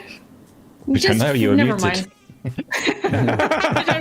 was about Red Dead, and then you brought up Shadow of the Colossus, and I asked, is it because they have a horse? That's why you bring it up. Yeah, that's why they're bringing it up. My bad. Well, I want to point out that Horizon Forbidden West has a horse as well. Yeah. It has several mechanical beasts you can ride. So. True. Just didn't help. That meta. Didn't help. Christopher Jetson, thank you so much for the $5 super chat. Fonz, I agree with you 100%. I'm playing on PC and I'm pissed with the performance and don't shout out to that guy. Yeah, shout out to that guy. He doesn't understand the scores based on the performance. So there's that. I'm Fair telling enough. you, I literally watched this guy's video, and I'll even send it to you guys. He's playing the game on PC. He's fighting a boss, and it freezes. And I'm telling you, like 10 seconds in the middle of the boss fight. And he gave it a 10. Freeze. Yes, and he gave it a 10 out of 10. And he even said at times it'll crash completely, and he still gave it a 10. And I'm like, what? You know, What universe? Because this is the only other point that I really wanted to make on it. Someone in the chat was mentioning Red Dead Redemption 2. I said earlier that you can really love a game and acknowledge its shortcomings and flaws and give it a lower score. And that's for me. Yeah. I have not played enough Elden Ring to say definitively that that's where I'm landing. But from what I've seen, I think I would have been fine with a lower score and still loved it. Red Dead Redemption 2 is the opposite for me. I don't love Red Dead Redemption 2. I played it a little bit and I got bored in the snow. But it oozes quality everywhere. And you can look at that and say, that game, that's a 10. I don't like it. But that's a 10. Like, there's no performance issues like that. No. True. Yeah. The movement, like the mechanics are a little wonky-ish, but performance-wise, it's fine. Yeah, and that's something where, you know, again, it's very opinionated. Where when you look at it's subjective. When you look at graphics and mechanics within a game, very subjective. Like that, somebody can really love the mechanics and graphics in this game. In Elden Ring, they could love the graphics. And I can't argue with them. If they really love it, they love it. But performance is a different thing. That's objective. Objectively, if it's bad, it's bad. Yeah. Gamer by Choice, thank you so much for the $10 super chat. It goes Asa. I think it was reviews by people that were he agrees with you, Asa, that the game was going to be reviewed by people who were going to enjoy the game no matter the bugs. But I have overlooked bugs if the game enjoyment is worth it. And that was the point I was trying to make, Gamer by Choice. Thank you for bringing that up. It depends. It's subjective. I don't agree with your Fonz's view that it should get points docked because it had performance issues. Unless those performance issues were as bad as 10-second freezes, then the argument has more credence. But if your enjoyment is so thoroughly amazing that you are willing to forsake and you think the bugs are negligible in comparison to the overall experience, then there's an argument. Yes, that's to be why I raised there. said minor frame dips and stuff are fine. Like I can see overlooking that, but literally freezes and crashes. That's a problem. Then Guys, then I agree. Yeah. As the PC player in here, right? I mean, am I the only one on PC? Nope. Yeah. Okay, so I think you're on PC for Elden Ring. Yes. Or Asa? Yeah, PC. Oh, Asa. Okay, so with my experience, I'm on a 1080 Ti. I got a good CPU, decent rig. I don't really have issues like this, especially when I played like Dark Souls 3 and Sekiro. This did not happen. I didn't have the 10 seconds, but it was like stutters that really hindered the gameplay. So like especially that guy, what's his name? The Sentinel, the tree Sentinel. That part specifically was unplayable to me. And I felt game breaking. Annoyed. I felt annoyed because I'm like, this guy's not even hard. I could beat him right now. I leveled up a bit. I was like, I could get this guy, but I literally could not roll on time. You're blaming your bugs for your inadequate skill. That's something I would do, Erica. I was like, this could be a perfect opportunity to like use an excuse, but I legit was serious. I'm like, you guys, I cannot roll. Like, it's just like not working. I don't know what to do. Okay. So I did a couple of tweaks. I want to do a video on it to show like what I did and then have the before and after. Because what I did to tweak some of my settings, it was playable. Like it still would drop frames here and there, but I was able to like play and beat him. So she turned off all the foliage. Actually did. Yeah, I'm surprised. Did you really? I didn't do that. I just turned off motion blur and depth of field, and then I did a couple other things with like my drivers. But I do want to do a video on that. It's pretty bad. Those bugs are considerable to affect your experience, so it's not just minor stuff. Because if anyone knows me, I'm not the most nitpicky about frames. I won't excuse them, but I'll put up with it. Like I played Bloodborne, loved the game, right? And there's other games I've had lag or like stuff like that, but I still love the game and I will play. This was like, yikes. Like this really messed up my experience in those little instances. So 10 out of 10. if it was me reviewing, I'm bringing it up. Like Gaz, I would bring it up. I would say this is lowering my score at least a 0.5, at least. Okay. It's not a 10. What you're saying is absolutely correct. And she loves the game. And I love the loves game. it. Yeah, and I love it. And Ace is totally right. Like, you can love the game and still criticize it. Yes, absolutely. 100% agree. Unless Tell you, play it on PlayStation 5 or Xbox. You have a better I'm time. so invested. I got like 13, 14 hours. Like, I don't want to start over. Now, a question about performance from software. Are they usually good about fixing things technically, or no? I don't know. That's what I'm not totally Bloodborne's sure, still because the broken. other games. Just putting it out there. The frame issues in Bloodborne. There's that. But like when it comes to your tweet PC, was about earlier as well. I saw. I remember I beat a boss in Bloodborne that was jumping around on the walls, and it got stuck in the wall. So I just walked up and hit the wall a bunch of times and killed it. Yeah, sometimes I it benefits cheesed the boss you. once. Yeah, I don't mind that. No, Sometimes I do. it I don't like benefits broken bosses. That sucks. Yeah. We'll see with this game, because I was going to say, like with PC specifically, the other games, I never started on PC. I played the PS4, PS5 version, and then I went to PC later, like Sekiro and Dark Souls 3. So I don't know if they had like day one issues like that and then fixed them. I'm like the wrong person to ask, but I'm hoping, and they have kind of addressed it on the Steam page, that they are working on it. So That's good. hopefully soon. Yeah, hopefully. They better. I cannot believe that I did not sanity check your stupid ticker, and I put the one up about me struggling to get past the tutorial. I did not take that out. I put it. That's why I sent it so late to you, because I knew you would read it. Removing. Yes.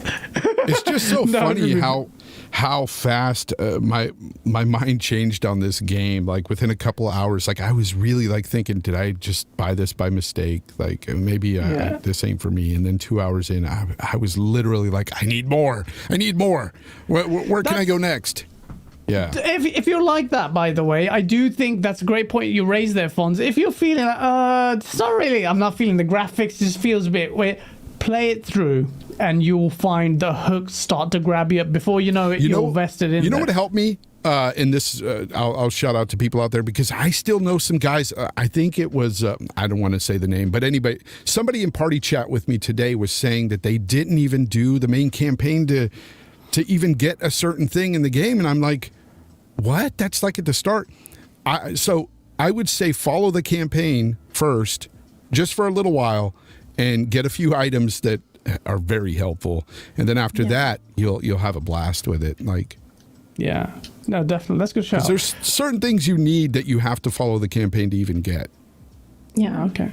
I could plug my video real quick. Shameless plug. I have one that gets you guys started. It's like map tips and like kind of how to read your compass and what to follow to know which way you're going, because you're going to explore. Watch your video. I need that. Yeah. I need that. I'm watching watch that. your Yeah, video. it's very basic. Like, just where do I go? Because you're going to see this big open world and be like, okay, I'm going to explore a little bit. It's cool, but now what? You know? And I feel like some people would feel that way, so I went ahead and did that. No, that's very smart. That's very smart. I need that because looking for that on our website, like, oh, should I go find a guide? But then I was got lost in the world. But yeah, I'm definitely tweet check that video check out out for you. Erica's. Thank you. If you can link that in the chat, that'd be great for people watching, Erica. I can get that. Yeah, I can get that. That'd be good. Dub, thank you so much for the $5 super chat. Shout out to the panel. Stoked to see Fonz and Eric on the show. Who the hell do I talk to at Microsoft about Street Fighter 6? Jason Ronald? I don't know. But thank you so much. And yes, shout out to Fonz and Erica smashing it as always and getting hyped about the game, but being critical. That's what we invite here, right? Critical discourse. Dankness. Gamer Boy Choice, thank you so much for the $2 super chat. GTA 5 got 97 and no horses. That game is so vast, it wouldn't surprise me if there were horses in that game. But yeah, fair enough.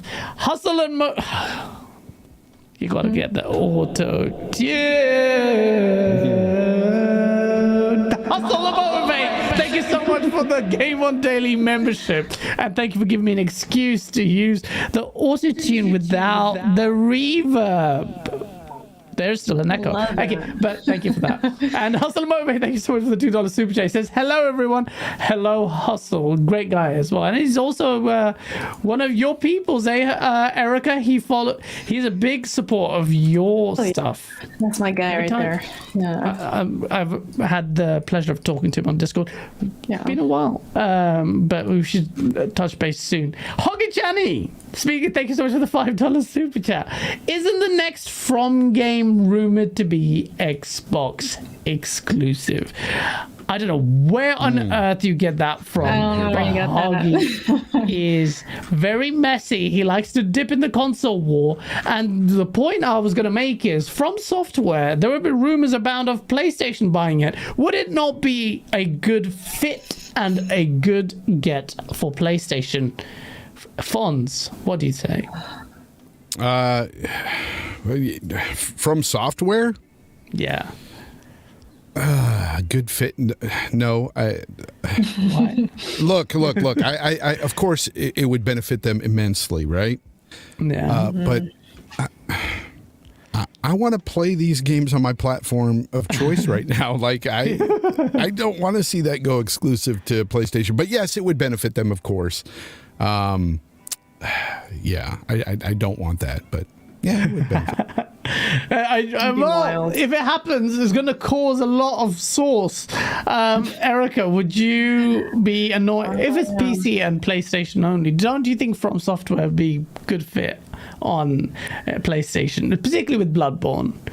I mean, yeah, I was going to say of the two, if we're looking at Xbox and PlayStation, it would be the more, I would guess it would be PlayStation. Xbox would be totally surprising. I wouldn't even believe it. I'd be like, really?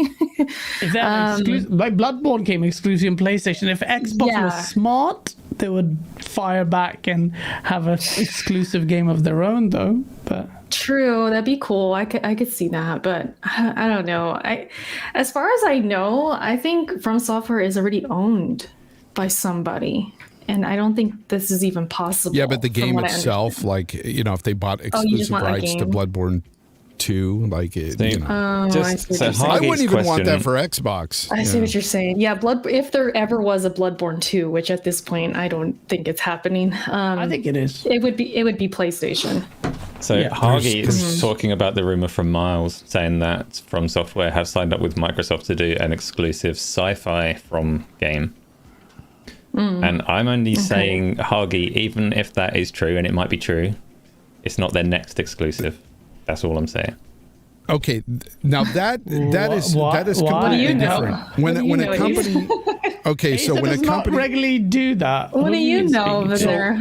So what I like is this. Okay, when a company is, let's say they're making a new IP and they make it, they're bought to make it for a specific platform, I'm okay with that. That's fine. But when you take an established franchise and let's say everybody's been able to play this franchise and then you make that exclusive, that's when it's kind of like, when you're just getting exclusive rights to games, not buying the developers or publishers. I'm just talking about games, when you gatekeep the games themselves. Big franchises. I don't like that. But if it's a new IP, it's a new IP. Yeah. If they go out and fund the game, if they help fund the game and everything, that's different. That'd be completely cool. different. It's like what happened with Bloodborne. We just talked about. It was new. I think that'd be cool if Xbox had their own little something. Maybe it's something that made more sense to be on that platform. Yeah. Chat is weird. JD, thank you so much for the $2 super chat. He goes, everyone counts out Bandai in buying From Software. Well, they publish them. So, I mean, that is their publisher right now. Okay. You know what? Bloodborne was a new IP for, the PlayStation 4. So in that regard, I'd have to change my answer and say, if they did get exclusive rights to Bloodborne 2, if they were to make something like that, then it wouldn't really bother me because, Xbox didn't have Bloodborne at all. And, it was a new IP. I get that. Makes sense. Okay. Fair enough. My mouse has disappeared. It is back again. So, look, generally, we've covered your impressions of the game. We've covered the reviews. Interesting talk about whether or not it deserves those scores. Even the most hardened of Elden Ring stans says she hopes it reviewed a few points lower to accurately reflect its performance, at least on PC. Yes. Well, but that's all you can say. I haven't completed it, so I can't say anything about that. The argument about reviews being completed, you covered that quite comprehensively as well. Asa, do generally, I think you made the point that similar to mine, I guess, that if a game's perform, do you think the game's score should be, in this case, lowered based on performance of what you've experienced? I haven't played enough to give you what I think it should score, but from what I have seen, I wouldn't think that it warrants the 10s, even though I think I'm going to love the game. Okay, yeah, fair enough. And we talked about how Horizon Forbidden West, has it lost the chance of winning Game of the Year? Erica, who said it was even in contention? Damn, it's cold. Come on, Fonz, you love the game. Did you not play Zero Dawn? It wasn't a Game of the Year contender even then. Oh, so someone clip that and share it. Clip it, share it, do what you want. And I liked it. I gave it an 8 back in the day. It was a fun game for what it was. It was fun. But yeah, Horizon's such a funny topic for me because like people on my channel, they really have an issue about when I talk about Horizon because I'm not. What? I guess I don't gush enough about it. You know, I think they want me to respond to it the way I respond to like Elden Ring. You know, I'm over here going crazy over Elden Ring, and then when I don't do that for Horizon, they dislike my videos. They say I'm being critical, I'm harsh, I'm biased. So when this topic comes up, I'm very known for speaking out about how Horizon has terrible release dates. 2017, It came out 3 days before Breath of the Wild, Horizon Zero Dawn. And now here we are, it came out a week before Elden Ring. And I always brought up the comparison. I'm like, it's 2017 all over again. They're gonna, no matter, I mean, it's gonna be a good game. I'm gonna play it. Just it was bad release date for me. It's gonna be good, right? It just gets overshadowed because when you have a big behemoth of Elden Ring, or let's say God of War comes out or something else comes out this year, no one's gonna really remember Horizon. And that comes with anything. I mean, other games have been, have gone through that too, but Horizon, I think, is because it's a Sony game, and those fans and people who really love Sony expect a Sony game to be Game of the Year. And when it's not, and it's something else, it brings up this like war. And even to this day, Breath of the Wild versus Horizon Zero Dawn is still talked about, and people still fight over it. Why? So in 3 years, I bet you they're going to still fight about Elden Ring and Horizon. They won't, because you hit it on the head. It's very forgettable. Horizon Zero Dawn was very forgettable. Look, it was an 8 out of 10 for me because I liked the combat. I liked fighting the robo-dinos and stuff. It was really fun. This is more of that. And unfortunately, it's more of the same dull storyline, too. Because that's what I didn't like in the first one. I thought it was really dull. I don't know if you played it, Erica. I did. I beat it, yeah. Did you like the story? I thought it was meh. I felt it dragged. I had issues with Aloy and stuff, yeah. Great. Because I've got a lot to say here, all right? I'm at level 31 with Aloy, right? I've played many hours of this game, and I stopped playing it for Elden Ring. Now, I'll jump back to it, and I'll definitely finish it.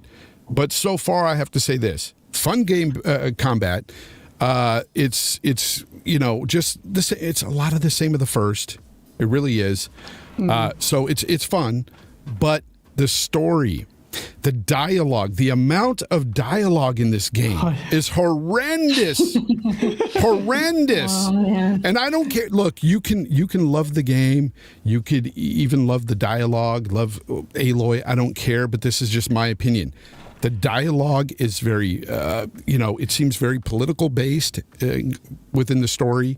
And there's like a wheel that'll come up. Political based. There's a lot of politics going on in the game.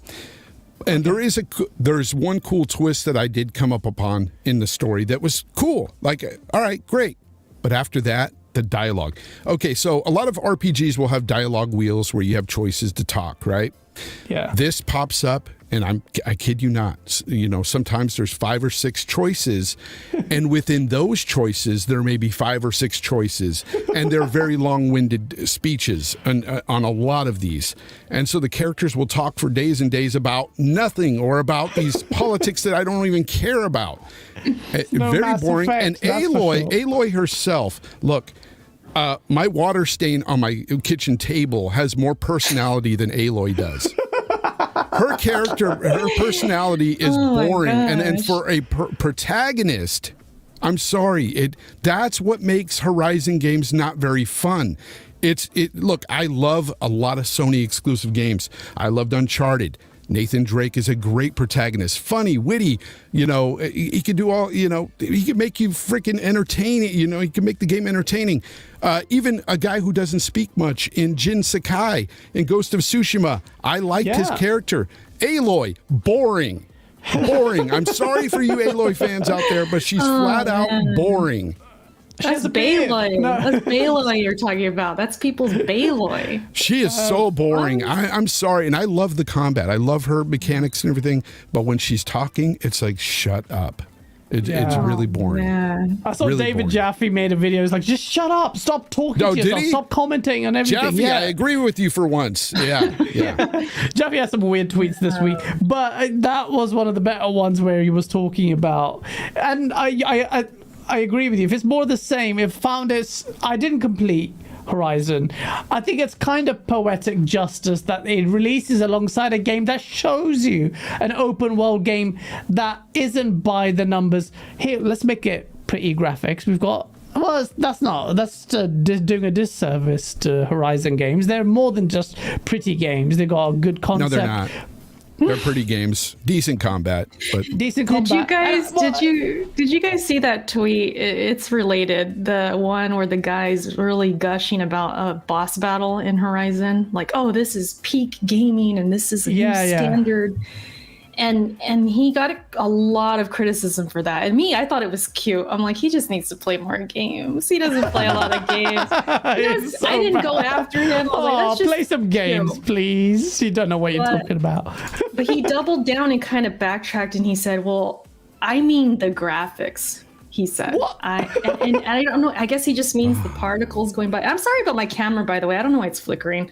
It's acting weird, but he was focusing on the graphic side of things. But for the rest of us, we're looking in like mechanically, design. Like we've seen bosses do this plenty of times. It was pretty basic of a boss fight. So it was just kind of one of those things where I think people, we like Fawn says, it is only the graphics. Spectacle with the gameplay. Truth to that. You know how they're always talking about how like a lot of fanboy stuff is said sometimes. A lot of people are mad at me in the chat for saying the things I said, but I don't care. I stand behind it 100%. It's my opinion. I'm not telling you can't love the game or even love Aloy, but to me, she's more boring than, a slice of bread. I just find her really, really boring. And a lot of people agree with me that I've talked with. And no, it's not fanboys that I've talked to about it. People out there do believe the same thing I do. But looking at this game, you're 100% right, Erica, when you say that a lot of people look at the graphics and stuff. And a lot of people tend to say that Sony games or they play out more like movies. They're like watching a movie with a little bit of gameplay. This one with Horizon Forbidden West, with the amount of dialogue, it is like watching a full feature movie when you're talking to some of these side characters. It is just too much. It is just way too much. I couldn't. And I don't think a lot of these people that are disagreeing with me and are stating that, I love this game, are really even listening to all that dialogue, because it is a lot. Holy crap, is it a lot. And here's the thing, too. Gamer by choice. Thank you for the $5 super chat. Fonz, can you tell us how you really feel about Horizon? No, I stand behind it, man. I agree with you 100%. I don't shy away from things. This is why people say I'm a game hater. Yet I love Elden Ring right now, but I'm a hater. People can't stomach. I mean, you guys give me so much crap about Halo, and I'm 100% objectively right on it. Sauce. But you're right. I'm all about that. The honest opinions. Yeah, it's so refreshing. I like to hear. It's gorgeous. I like to hear this. It's gorgeous, though. It really is. It's a gorgeous game. It plays well. There are some bugs in the game that I haven't encountered yet, but I know they're out there. There's like some armor pieces you put on, and if you go to repair your mount, you lose all your money. Like there's weird bugs like that in the game that are being addressed, and they're quick to address them. Like they're fixing things fast over there at Guerrilla Games, but still, it's just it's a boring story to me. Yeah. I'll get back to it and I'll finish it. Yeah, exactly. Each to their own, honestly. To me, and the Xbot in me kind of gets really giddy about the whole comparison because it exposes a lot of the narrative. There's reliance or people conflating good graphics and gameplay, and it's that traditional narrative of that. Someone's been messaging in chat. But yeah...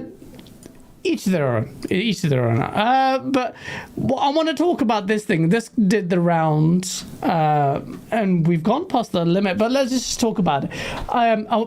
So we don't tend to cover. It's not really massively political, but on Activision Blizzard. Okay, well, there are two prongs to this. First of all, Activision Blizzard shareholders suing Microsoft's suing over the Microsoft sale. I've seen people go, "Whoa, no!" Well, some people are just celebrating. The deal is off. This one shareholder can derail a $70 billion deal. Do you really think that's going to happen? I just wanted to tackle that, say it's nonsense. The other thing was in the DICE Awards, Phil Spencer won Best Human Being of Mankind, whatever, I don't know what it was. But also, you had IGN's Greg Miller say Bobby Kotick. Yeah, we're not massive fans of Bobby Kotick. If you're a fan of Bobby Kotick, I mean, then get a head checked. Yeah, he's just. I think a lot of people in the gaming space would be unanimous in calling out Bobby Kotick there for a multitude of reasons. And this was before the sexual harassment stuff was coming to come to fruit. Again, the lawyer in me says, you're guilty until innocent until you're proven guilty. But the other generally, as a person who inhabit the space and the way he handled things, fine. But was Greg Miller being very brave here? Aisa, I want to I want to get your view on this. I don't know if you saw the award show. I just very intrigued to get your take on this derision, this outright insult to an industry folk in an award show. So the guy that wrote the script has come out and taken responsibility rather than Greg, what's his face? He read a script that he was given. No, it's not brave to attack Bobby Kotick at this point when popular opinion is going to side with you. Doesn't mean that he's wrong to attack him, but I've been doing it for the last decade. I'm the brave one. Yeah, you did it when it wasn't Asa cool. Deserves it. Asa has been doing it for years. I don't know it. I know it. And that's why I like Hogue Law, who's been on our show. Incredibly well-spoken, really knowledgeable. And I loved his take on it. And I just want to chat. Let me know what you think. Because he says, this is literally what Asa just said. For the purposes of this tweet, the term brave means being entirely comfortable in the belief that, one, it's socially acceptable, that his position, I'm paraphrasing here, and that, stop doing that. Stopping again? He's created some dark memes. But also, he says, one, you're comfortable with the belief that the social acceptability of your position, so that's fine. And the two, the target of your ire has lost the power to damage you either socially or professionally. So there's that. And the other point, which I really agree with, and this speaks about the maturity in this arena. The industry so desires to move up the entertainment and legitimacy, not to be seen as merely for children, but these kind of major public-facing events kind of make it look like it's run by children, is what he said. I mean, it's hard for me to say because I'm such a immature person and I routinely make fun of people in this space for comedic purposes because I'm a piece of shit. But generally, in terms of generally award shows, I just think it just makes it look really juvenile. Erica, did you see Greg Miller's outburst? And what do you think of that? And chat, let me know. I did not. This is all news to me. Nah. Like, Yeah. So yeah, I'm kind of lost on the whole thing. I'll just let you guys take the reins. But Yeah. What do you say? You call out, say F Bobby Kotick. This is like him trying to have the Oscars, but without all the... maybe he wanted to have that moment or just say something. Which I mean, he's not wrong. But like you guys said, it's not super brave because we're all gonna agree with him and. Yeah, we all would say the same thing. So I don't know. Exactly. Yeah. I just feel like it makes it kind of almost empowers Bobby in a certain way because it's like, oh, you're making yourself look bad. You don't need to do it. Fonz, don't hold your tongue. What do you think of Bobby Kotick and this Greg Miller telling him to F off? Oh, I'm in agreement with Greg. I think this Bobby is a horrible human being. I'm glad that he's going to be out of the business soon enough once Microsoft is through with their acquisition. I just don't like the guy. I didn't see this outburst or anything that has happened recently, but I don't like the guy and what he's been about and how he's tried to shy away from the fact that that he knew things were going on underneath him for so many years. And some of the stuff, I don't know if people have looked into some of the stuff that they've been accused of. A lot of people at the Blizzard. It's just despicable, man. The guy is just horrendous. He's a terrible human being. And that's all I got to say. It's not like I disagree with you. I don't know the person personally, but you don't have to know when they've done stuff. A good track record it's like this. Humanity. It's like I don't know Hitler, but I know he's a horrible human being. It's the same thing. Fonz did not compare Bobby Kotick to Hitler, everyone. He's just making a point about it. Sorry, but sauce, Saucy. We can make fun of Bobby Kotick because no one really cares about him. But I do like Aloy better than Bobby Kotick. That's for sure. There you go, Aloy. There you go. Yep. Oh, but damn. Okay, well, I don't know what to say to that. Cerebral Paul, thank you so much for the $5 super chat. Great show today, folks, and thanks for all your support regarding accessibility. Of course, and if the people don't clock from the name, Cerebral Paul is being in party chat with him. Hilarious guy, also suffers from cerebral palsy, and he was in the forefront of the accessibility discussion around in games like Elden Ring, and the legitimate arguments about accessibility, and it's so funny. Well, not funny. It's actually kind of sad that people would counter you, Cerebral Paul, about this, not knowing the context behind it. Why does the Xbox One accessibility controller even exist, people? Like, it's so dumb. But a lot needs to be done. I do think a lot more needs to be done in that space. Just the controller is not good enough for me. I think it's like, is that it? Like, why isn't everyone doing it? Why are we celebrating it? But at the same time, at least it's starting somewhere. I'm just surprised by how little has been done. I hope a little bit more is done because... Yeah. And shout out to Xbox for actually doing that. But others, please follow suit. Boot them out, Xbox, right away. It's a big deal. Yeah. I think we're going in the right direction. It might just be a little slow, but I think we'll get there. Yeah. I think like with the zen of gaming where we all like absorb like VR, that's why if we're plugged in, then we don't really need the inputs one day. It can just be tapped into our brain. That would be amazing. But shout out to all those who are in the forefront of it and get told off for it. I've seen it, and the Elden Ring is the one where people bring that up. Don't be an idiot. Oh, that's me being nice. Lord Roughness, thank you for the £2 super chat. Did Horizon Forbidden West come out? Yes, it did. Stop being messy. Don't be messy. I love it. No, I love it. That's super messy. Why do I enjoy? That's a preview of what my Source video is going to be about. I'm such a petty person, but I love it. I love it, guys. They're It great. makes me laugh. Your videos are great. thank you. And some The people next get one. really upset, and I'm like, dude, it's satire. And someone goes, "Oh, Gaz, you're such a troll." I'm like, I literally have a banner that See, says "troll." I grew up in the 80s, and we had a lot of satirical comedians that would just roast on people for whatever, everything. Nothing was held back, right? 100%. Nowadays, people are too sensitive.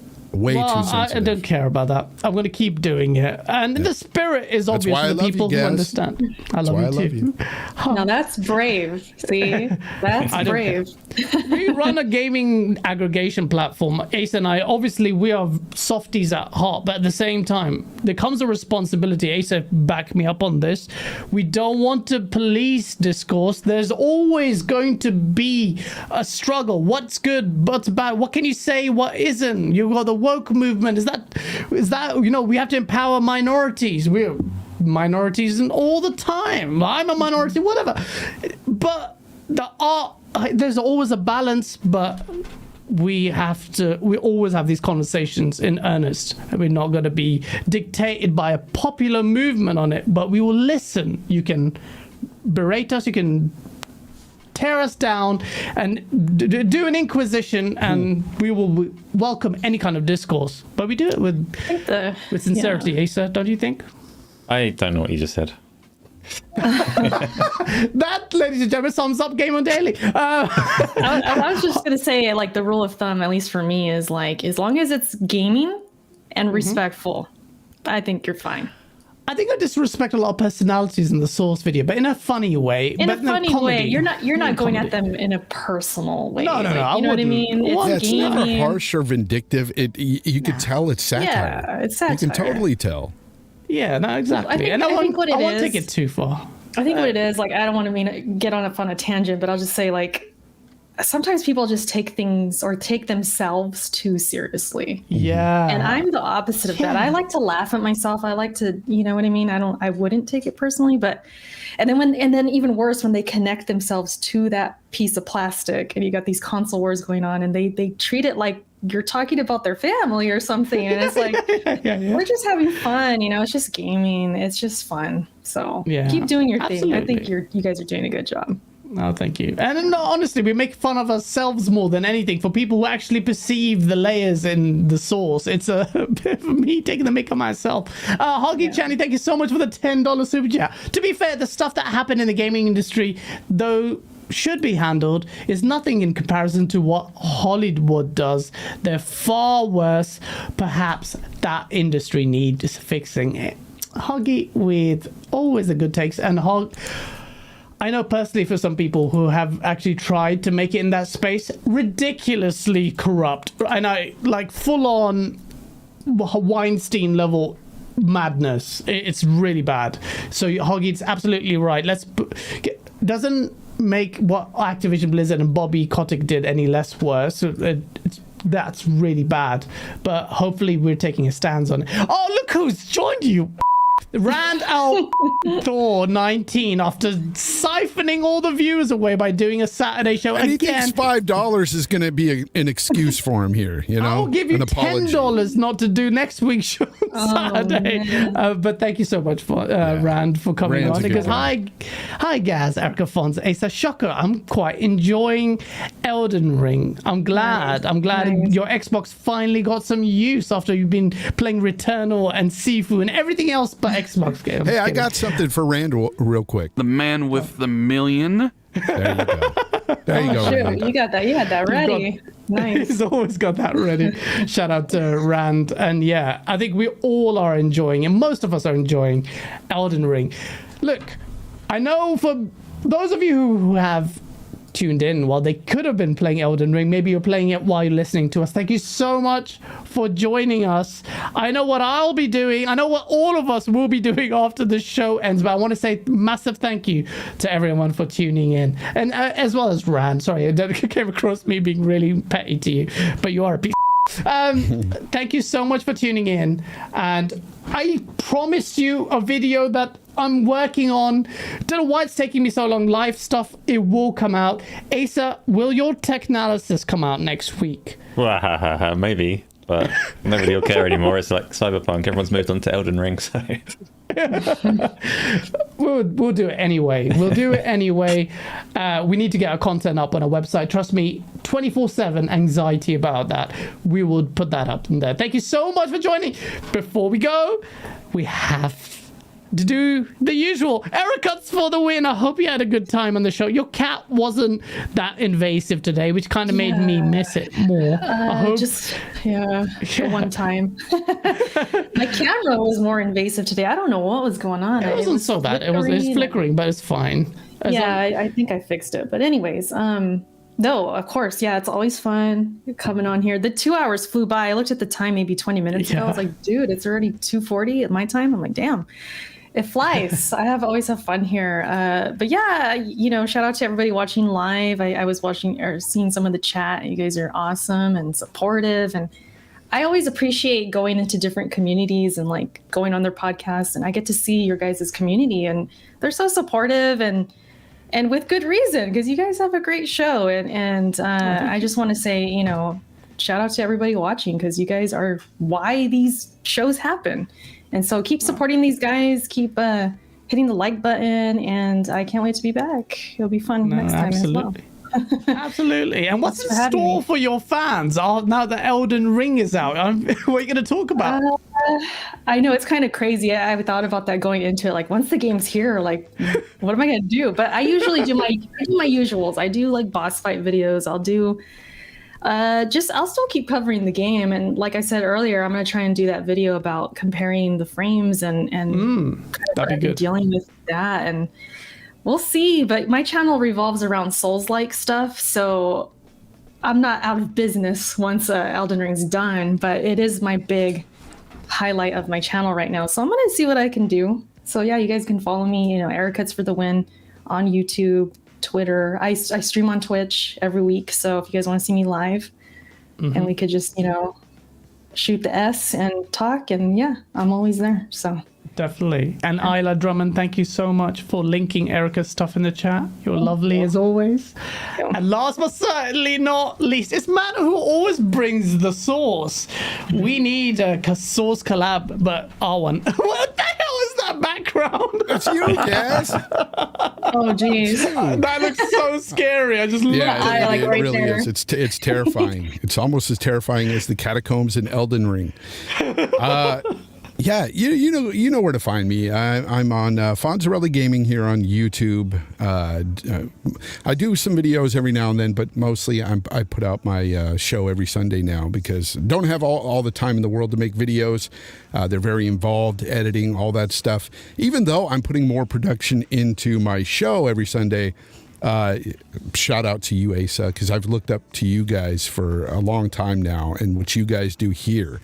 And I mean this, Asa, you do a fantastic job producing this show, showing clips while we're, just moving along. My dumbass keeps falling out of the whole production here, and then you got to put me back in, and so I'm sorry about that. But your work is definitely noticed, brother. Gaz, thank you as always, man. You were an awesome host and a good friend. So, and Erica, thank you for telling us about Elden Ring, and I shared your video out, so hopefully people will get help there. Awesome. And shout out to the chat. It was really awesome today. Good people in there. A couple of bad apples, but whatever. You're gonna get haters when you speak your mind, but I'll never stop. So whatever. Yeah, there you go. Me. There you go. Never stop. Don't stop hating as well. Oh, I do have Zocker87 on tomorrow for my show, by the way. 2 p.m. Nice. Fonz Road. Zocker87 and Fonz together. It's going to be husband and wife battering each other. It's going to be an incredible show. The contrarian himself will be there. The contrarian himself. Shout out to Zocker. No, shout out to him. He's always great when he's like, I can't wait for that show. It's going to be, I'm very intrigued about the dynamic because you two always at each other, but in a friendly way, just those two personalities. Yeah. Yeah, and me and Asa, who get on swimmingly well, never conflicted, never argue. Actually, we're pretty chilled. Asa, yeah, I know you love me. Tell everyone what you're doing next and what's in store for your fans. Oh, I'm really fans, stuck on what's weird. next. I'm trying to get. I want to finish Demon Souls before I move on to Elden Ring, but I also am really torn between Elden Ring, Horizon, and the Total War game that came out on PC. There's 3 massive games that are going to take like tons of hours. Yeah. And before all of them, I'm going to play Cyberpunk in virtual reality on my treadmill. Because that's a thing you can do now. So if you want to see something a bit different, I'm going to be running around Cyberpunk's Night City, hopefully, if I can get all of that up and working.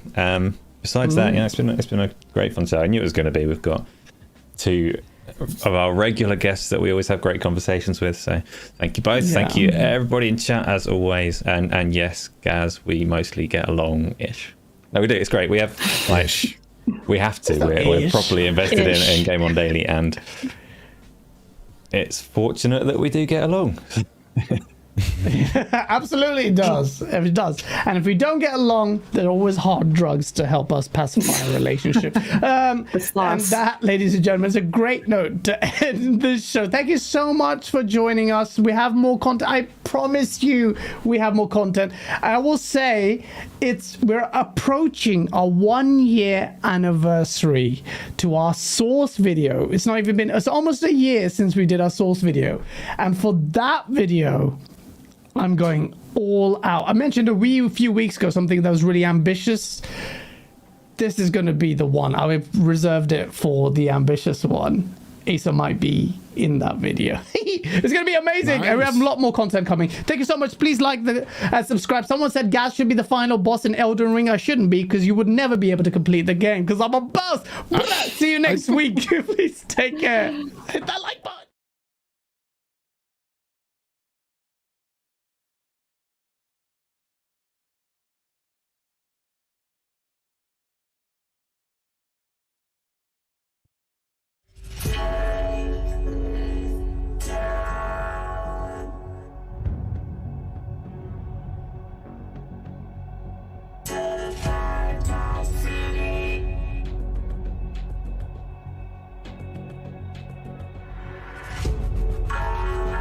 Sure.